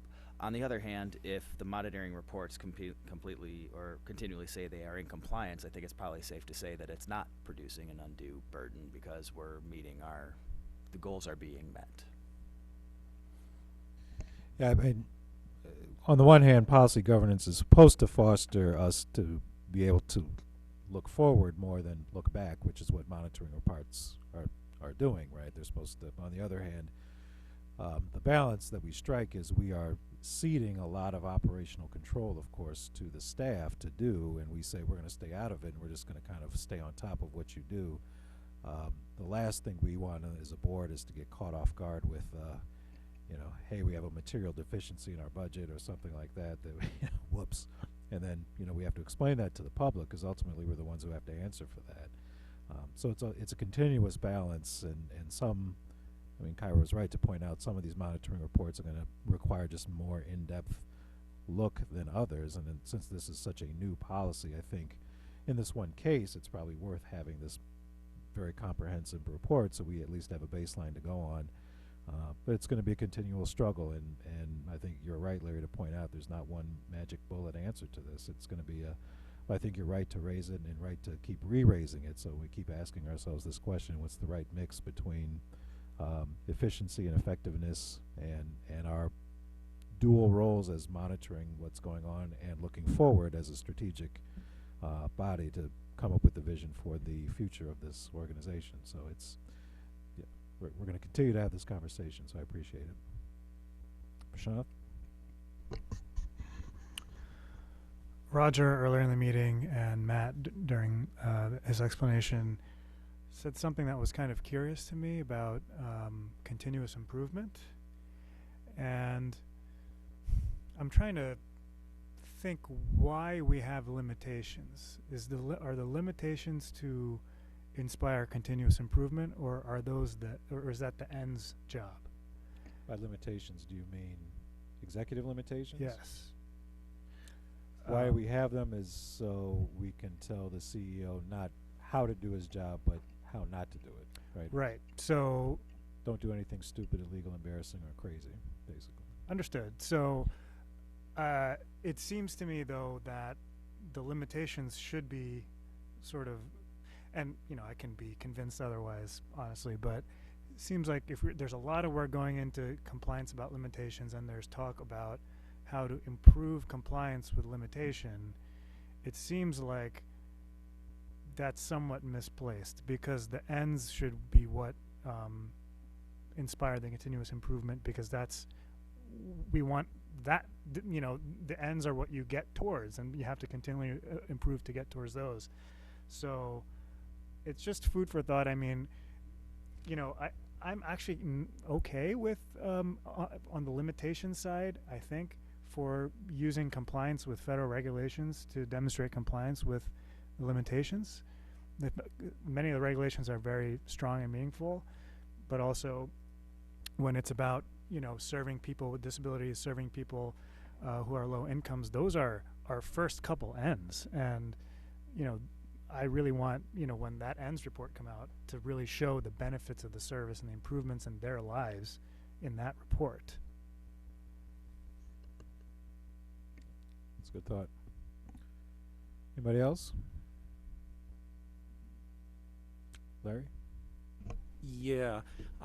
First, let me just say that in a way, I didn't bring this up. It was Matt who brought it up by saying that his bandwidth was limited and he wasn't able to get the report out on time. And I wanted to address that because I think it's incumbent upon the board to respond when our CEO says he doesn't have enough time to do what we asked him to do. I think that's our responsibility. But I also wanted to kind of riff off of what Prashant said about how the ends are our continuous improvement motivators. And although that is true, I think the way the executive limitations have been framed, that they are actually another motivator for improvement. And I'm looking in particular at 2.1.3. The CEO shall not operate without providing effective, comprehensible, accessible, and timely information. That's a big limitation. You know, it involves a lot of work, and so we're doing very well with the website, and that's wonderful. But I have noted that there is a lack of comprehensibility in some of the destination signs on the buses. And I've been told, well, that's an operational matter. But it's actually in the policy here that they need to be comprehensible. And one of the things that I think visitors and the new residents will have trouble comprehending is, what in the world is the BTC? You know, it's not part of the legend of Ann Arbor. The BTC it doesn't even honor Mr. Blake. I mean, the Blake Transit Center, yes, that puts his name up, but that's not what we do. We say BTC, and I can't see any way for a newcomer who might be inclined to use the bus to get on one that says it's going to the BTC, because they have absolutely no idea where it might be. All right, so now I'm just making this point because I have brought it up in the past, and granted, I am only one board member, but the fact is that without you know, group discussion of the irritants, you know, if we consider our policy to be above all irritants, and any minor irritants to be nothing but operational, then we as a board will not come to any decision on how to address the many little irritants that can easily build up through really no fault of anybody. But they can build up and they can prevent ridership from growing. So I bring that up as a way of pleading, I guess, for some way for the board to organize itself that we can discuss things that we see as not meeting the policy guidelines, whether they're executive limitations or the ends. And I'll stop there. Thank you. Bring that up. Anybody else want to react to that, or any other comments? Okay.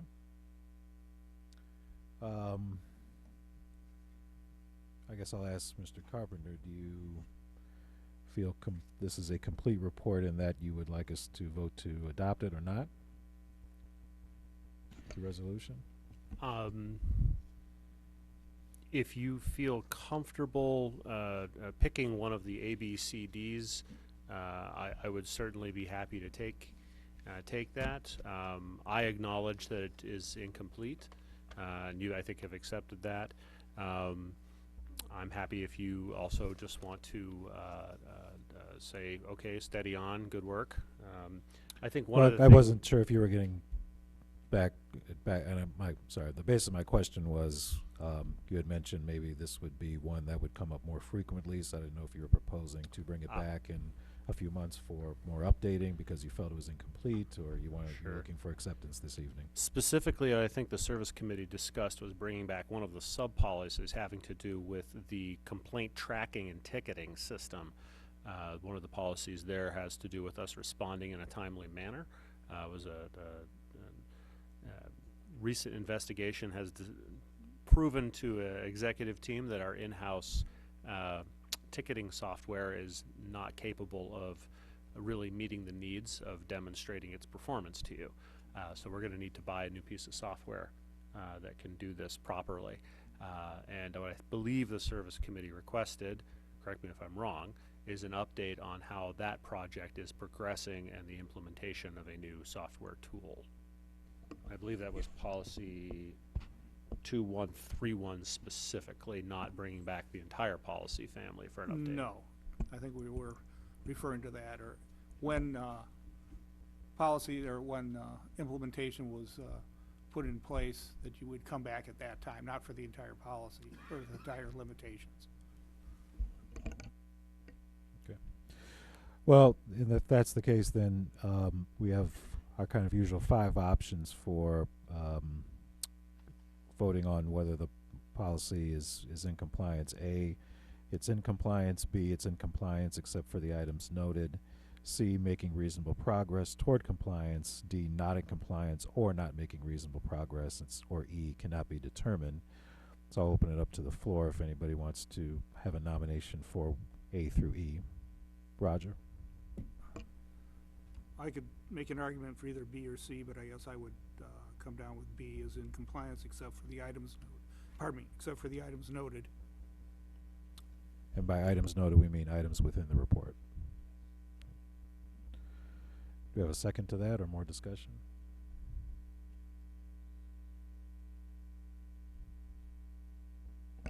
Kathleen? I would second what Roger said, but I would like it to say the specific thing that we were looking for, which I believe is the software information update from Brian Smith. And we were thinking that that might happen, in September or something we were looking at. So, yeah, I would agree with Roger. So it would be in compliance except for items noted with a return item of 2.1.3.1? The software one. So. Yes. Any other discussion? Jesse? I want to go back to just my question on, is there another place where do you think the bus stop should fall under a policy, and would it be this policy in terms of accessibility? I don't think we can have legally compliant access to a fixed route bus if the bus stops are not compliant with the ADA. And do you think that falls under, was it 211? I believe it does. I believe it also would get reported under the ends. Okay. So, yeah, and with that, as an item noted, I would be in support of option B. Any other discussion? All those in favor of voting for B, raise your hand. Any opposed? That passes. Or is it adopted with B is in compliance except for items noted with 2.1.3.1 due for report back, and we will tentatively say September of this year. Okay, we'll move on then to the CEO report, which is under 5.2. Back over to Mr. Carpenter. Thank you. I apologize for not having a written report this month. I have a few things to verbally update, and while I do that, I'll ask Mr. Metzinger to come up to the podium to speak about a few things in a moment. First, good news. You may recall after the millage was successfully approved last year, we found a way to accelerate the implementation of improved frequency on Route 4 on Washtenaw. Originally, it had been scheduled for August when the cash flow was really going to kick in. We found a way to shift some money around, and it will start on Sunday. So we're very excited. There's actually, that's probably the biggest thing that's happening with the routine changes on Sunday. I did leave a quick note at your chairs and for the members of the public There are also a number of small tweaks to arrival and departure times throughout the system, but not a change in the level of service per se, just acknowledging the reality of traffic in some cases. So we're very happy to get Sunday service on Route 4 down from 60-minute headways to every 30 minutes, so that's a distinct improvement. We're also happy to let you know one of our new mobility projects, the Autonomous Wheelchair Securement Project, is moving forward. We got one of the things that was unclear going into that was how many of the devices would be able to be purchased with the grant money that was won. The answer is 10, which is wonderful because we had said 10 to 12. So 10 of them are on their way. Our staff will be installing them in buses, and I believe we'll have them on the road by May, if I recall. A note of some concern, we have been working to get our information up on Google Transit. They now seem to expect money from us in larger amounts than previously. This is a very emergent thing, and it seems to be something rippling through the transit industry, not just us. It's not just us, everybody. Previously it had been for a very nominal fee, and now it seems to be less than nominal. So Mary and I are discussing how the project to do that, which was approved as part of the budget to get that real-time information up on Google Transit, how that may or may not be affected. There are some other projects in that pipeline as well that might be affected, so we're going to shift gears a little bit and let you know how, if anything has changed there. And then finally, happy to announce that the City of Ann Arbor has released a RFP, a request for proposal.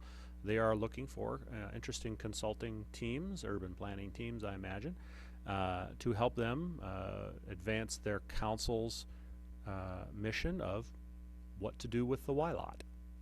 And we are happy to see in their text that they very much consider us a stakeholder, if not partner, in the project, and our needs are very much front and center in the terms of reference. So we look forward to working with the city on its evaluation, up to eventually, I imagine, City Council's discussion and decision. With that, I'd like to ask Mr. Metzinger to give us a little more update on something we sent by email a little while ago, the ongoing federal government shutdown. John. Thank you, Matt, and good evening. So we're all aware that the federal government is closed for business. Today is the 33rd day, which makes this continuing to be the longest federal government shutdown. This has an impact on a lot of federally funded organizations, including AAATA. So I wanted to share with the board a little information about what that impact is, as well as with the public. As we all know, this situation in Washington is looking more and more tenuous. There is currently no end in sight. So what is the impact of a long-term federal shutdown on the ride? First, I'd like to reassure the public that the ongoing operations of the AAATA should be able to continue through 2019. We do rely on about 10%, or 10% of our budget comes from federal funds. We have sufficient cash reserves and cash on hand to be able to sustain operations through our through our fiscal year. The main the main impact that could affect us more soon is the impact in our capital budget and our capital planning. We have decided that in March, if the federal government is still shut down in March, we will make the decision at that point in time to defer several major capital projects. These include the replacement of buses, and 8 of those buses are on order. And then we also had a major project this year to replace the roof and the heating and air systems at the Donga Bay Operations Center. We will make the decision to defer both of those projects. The reason for a deferral is that we need Congress to apportion funds, and we need the federal government to reopen so that FTA staff can execute grant agreements with us. During the shutdown, most FTA staff are furloughed. This is another concern for us on a personal level, as well as a professional level, that these are people who are true partners to public transportation in our service area. So our hearts go out to them during this time that they're off. So in March, we'll make that decision. At that point in time, we will not make any major capital expenditures for those projects until such time that the federal government reopens. Longer term, if the shutdown lasts into summer, we'll be fully involved at that point in time in our FY 2020 budgeting process, and we will need to consider contingencies in our budgeting process at that time. So again, I just want to reassure the board that this is something that we understand. We understand what the implications are. Again, to reassure our public that our operations will be ongoing through this fiscal year. They can be assured that the service will be on the road. We will continue to monitor what's happening in Washington, D.C., and certainly will come back to you and to the public with further information, and unless there are questions. Thank you. Thank you. Any questions for John or anything about the shutdown? Thank you, John. Oh. Prashant, sorry. Sorry, not for John, it was for Matt, but now I can't remember it. Could you just go over the 4 or 5 topics that you mentioned that just as what? Yeah. Anyway. Does Matt need extra time off? Does some of the items I touched on, service changes, Route 4, autonomous wheelchair securement, Google data. Ah, yes. I had a feeling. That was it. My impression is that transit agencies make these feeds publicly available. Is that correct? Yes. So Google still charges transit agencies to have their open data be used in their app? Is this for Google Maps or? I confess I don't. Mary briefed me. I confess I'm probably not the best person to speak accurately to this. In terms of specifically what's happening, essentially something that was free, and it maybe is, and I'm probably going to get this wrong. Yes, we simply put the data out there about our real-time buses, and Google picked it up on its app and transmitted it to users for free. And now they expect us to pay for this, or something like that. I'm probably not getting it 100% right. So I just wanted to let you know that even in the technology universe, as things even as large as Google are maturing, they're looking for more revenue sources, not just advertisement. And so as we get sort of sucked into, if you're not paying for content, you are the content, I think I heard once, or you are, yeah, something like that. Something has changed there, and we're going to have to bob and shift a little bit in our budget in order to push the information out to our customers, because that was the intent of that part of the strategic business plan, was to go where the customers were, which was Google Transit at the time, and provide the information in a format that they were asking for. And something in the environment is shifting on us unexpectedly. And so we'll keep you up to date on what that looks like and how our customers may or may not be affected. But it was a emergent and unexpected rude development. Okay, I think this is critical because I don't know how I used to ride transit without having real-time information on my phone or being able to, even in the days where you would text your, the bus stop and get it. That's critical. We don't have, on most of our service, we don't have enough frequency for people to just get out there and feel comfortable the bus is going to come in a few or several minutes, even though the service itself is, satisfactory to the public. I remember just maybe when I first got on the board, there was real-time tracking information that was there, and then it was not available anymore. I don't know what portion of riders actually use Google to plan their trip. I imagine it's a fairly high percentage. There are other apps out there that use the data, but I imagine the popularity of Google means that this is a significant development. So I want to urge you to really prioritize, making sure that real-time information is in the hands of users that and using the tools that they prefer. Thank you for that. It's and I'm probably misrepresenting. I just want to be clear. what Mary and I talked about was ultimately coming back around to, we really don't have much of a choice but to continue to provide information and get into the information provision that our customers want. It's simply going to cost us more than we had originally expected. And so how does that affect the budget? It's really not, it's kind of like an arms race in the technology world. As soon as you adopt, as soon as you get on Facebook, then there's Instagram, then there's Twitter, then there's LinkedIn, and staying on top of all of it just requires more and more manpower, resources, time, and at some point you hit your limit, and we're still, just finding out where that is. But the conversation Mary and I had was not should we continue to do this, but how do we continue to do this? I just want to reassure you. Larry? The importance of Google really can't be overstated. I've used Google in Australia, Singapore, Japan, England, Scotland, Ireland, and in the cities, in rural areas. And now Google realizes that.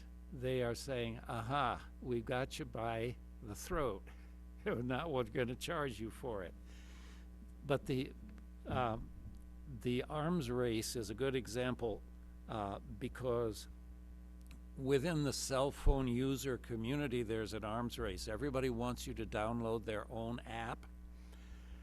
You can't do that everywhere. So if you're traveling, if you're new to an area, that's where Google is really important. And so for new people and visitors, that's where we need it. I use the, we don't have an app, but if we go into the website, there's a very good bus tracking system. And that's what I use when I'm here. But this is a community where a lot of people come in. There are a lot of short-term residents, and for their sake, I think we're going to have to pony up. Yep. Kathleen, did you have your hand up? I would just echo what Larry just said. He said just about everything I wanted to say brilliantly. I too use the RIDE website, and I love the live maps that are there. I use that religiously. I find it more accurate actually than Google. But I also agree that not everybody's going to know, oh, I want to know about my bus, I should go to the RIDE's website. That Google just seems to be the go-to, and short of us developing our own app, and again, we'd have our own app, how would people know about that? I wish you luck on figuring all that out. Pay the extortion. Let's move on. Mike? Even if we did have our own app and everybody knew about it, Google does add value that we can't add, and that is you're at point A, you want to get to point B. It tells you how far to walk to the bus stop. It tells you how far you have to walk on the other end. If you're in another city that has different types of public transportation, like let's say a streetcar, and buses, it will say the best way to get to point B is to walk to here, take a bus to here, transfer to the streetcar. They really add value. And it's not just that they're trying to extort, which they may be too, but anyway, they have use. They really do. Something that nobody else can do. Okay. Thank you. Anything else from your report? CEO report? All right, we'll move on to item 6, emergent business. Anything from anybody that was not planned but emerging that needs to be stated? Item 7, closing items then. Topics for next meeting are board member disclosure statements, as we mentioned earlier in the meeting. We'll talk more about the board retreat. Anything else for items for the next meeting that needs to be brought to our attention? We'll move on then to our second public comment period. Anybody who wants to address the board for 3 minutes, please step to the podium and state your name. You have up to 3 minutes.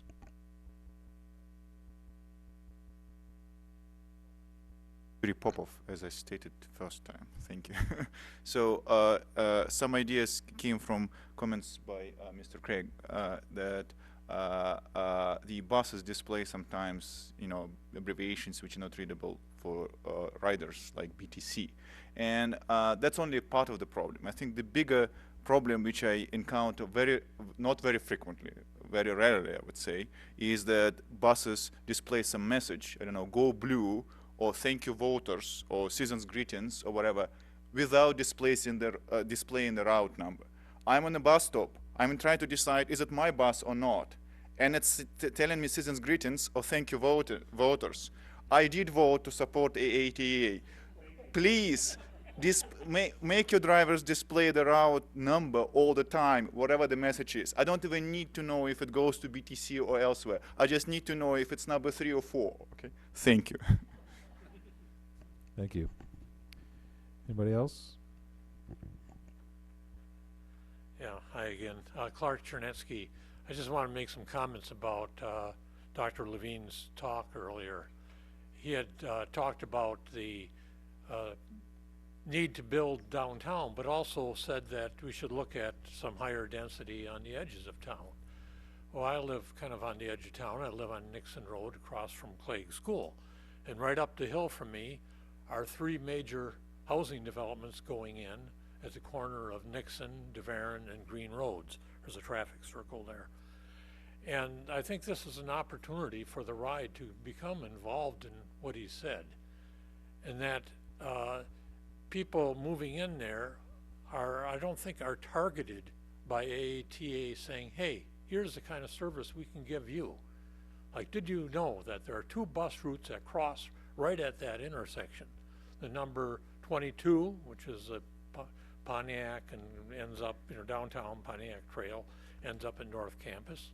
There's a number 23, the Plymouth one, that starts at the park and ride lot by 23, goes through your neighborhood, and then goes to the medical center, Central Campus, and downtown that way. And I was thinking of something like, and I've given this some thought for a while, something like a 4-page brochure that would tell, one is what buses come there, where do they go? They go to the medical center, Central Campus, downtown, the Traverwood Library, North Campus, the Fuller Park area, and so forth, the Cascades. You can get there without changing buses. Just get on a bus at that intersection and go where you want to go. Also, it would show where are the bus stops around that intersection, because it's a little confusing. And actually they've changed somewhat in the past year because of construction. And and these could be given to new residents. Now these are big developments. I'm talking about over 1,000 people, maybe 2,000 people moving in the next couple of years, plus the people that already live in that area. It's kind of like a mini city on the edge of town. And so these people could be given the brochure when they move in. Existing residents could be contacted as well, but I wish you give this some thought, and if it works well in this location, maybe there are some other locations around town where something like this can be done. Thank you very much. Thank you.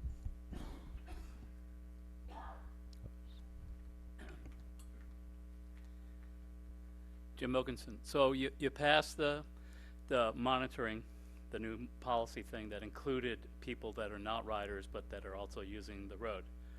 And I think one thing to keep in mind is, so say someone who was using the road had an interaction with the bus. What would happen if they called AATA? Is the complaint system at AATA focused in on riders? If Mr. Clark had an issue, how would that be used?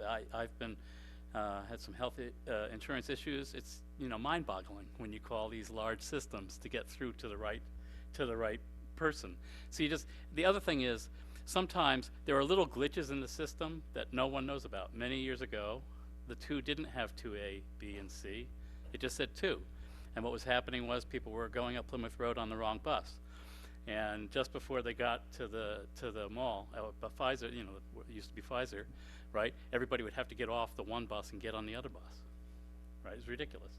And the CEO finally asked the drivers, "Is this happening?" And they said, "Well, yes, it's a real hassle." So they were able to change that. So now we have to. But there needs to be some kind of system to find out those little tiny things that don't get captured in the major monitoring things that go on. If someone wanted to come to a board meeting, how would they find out where the board packets are? I know how they are. I know how the website is, but it's not entirely obvious.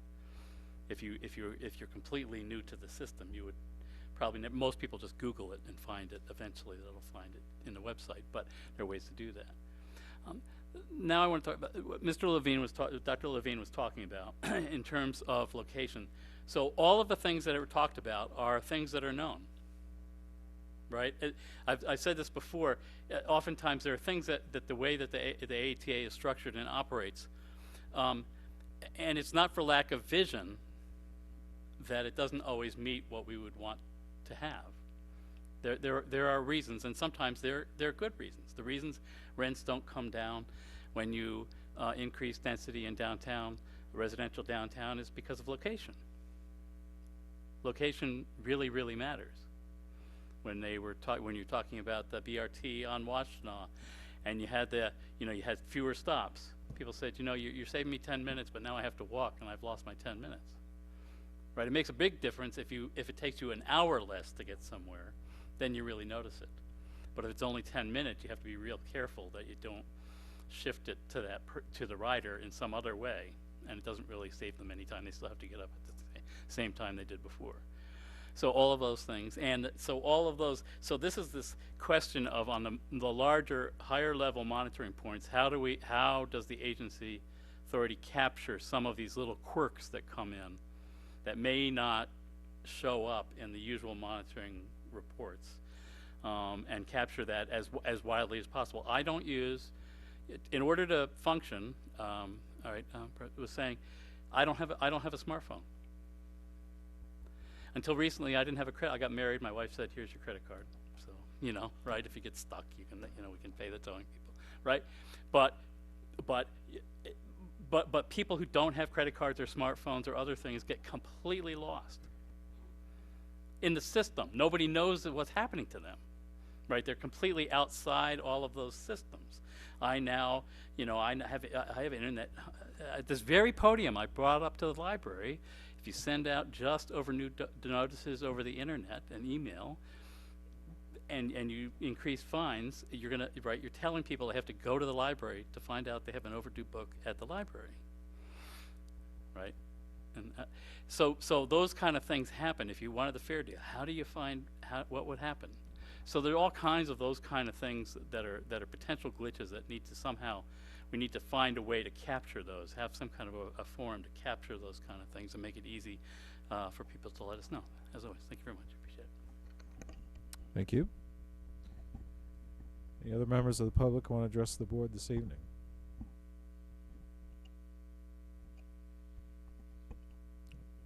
Not seeing anybody, then we'll close that and move on to 7.3, board assessment of meeting.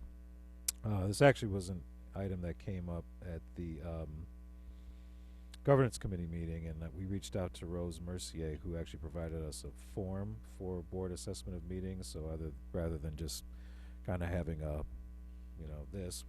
I'll actually send out a form going forward post-meeting that everybody can fill out and send back, and you can make your comments online after you've had a chance to think about it, not just let me out of here. So also I want to make a point that we're going to re-engage, I think, board monitoring of the governance process policy, section 3, which we kind of dropped off, but I've asked Rose to give us a tool to more effectively monitor the section 3 and 4 board staff delegation and governance policy monitoring, so we have a better tool to monitor ourselves rather than we can feel our own pain rather than just making Matt feel the pain all the time. So that'll be coming forward at subsequent meetings going forward.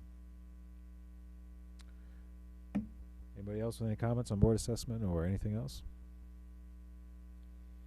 Can I have a motion to adjourn? So moved by Mr. Hewitt, second. Mr. Miller? All those in favor of adjournment, raise your hand. Any opposed? We're adjourned. That's good stuff right there. That's good.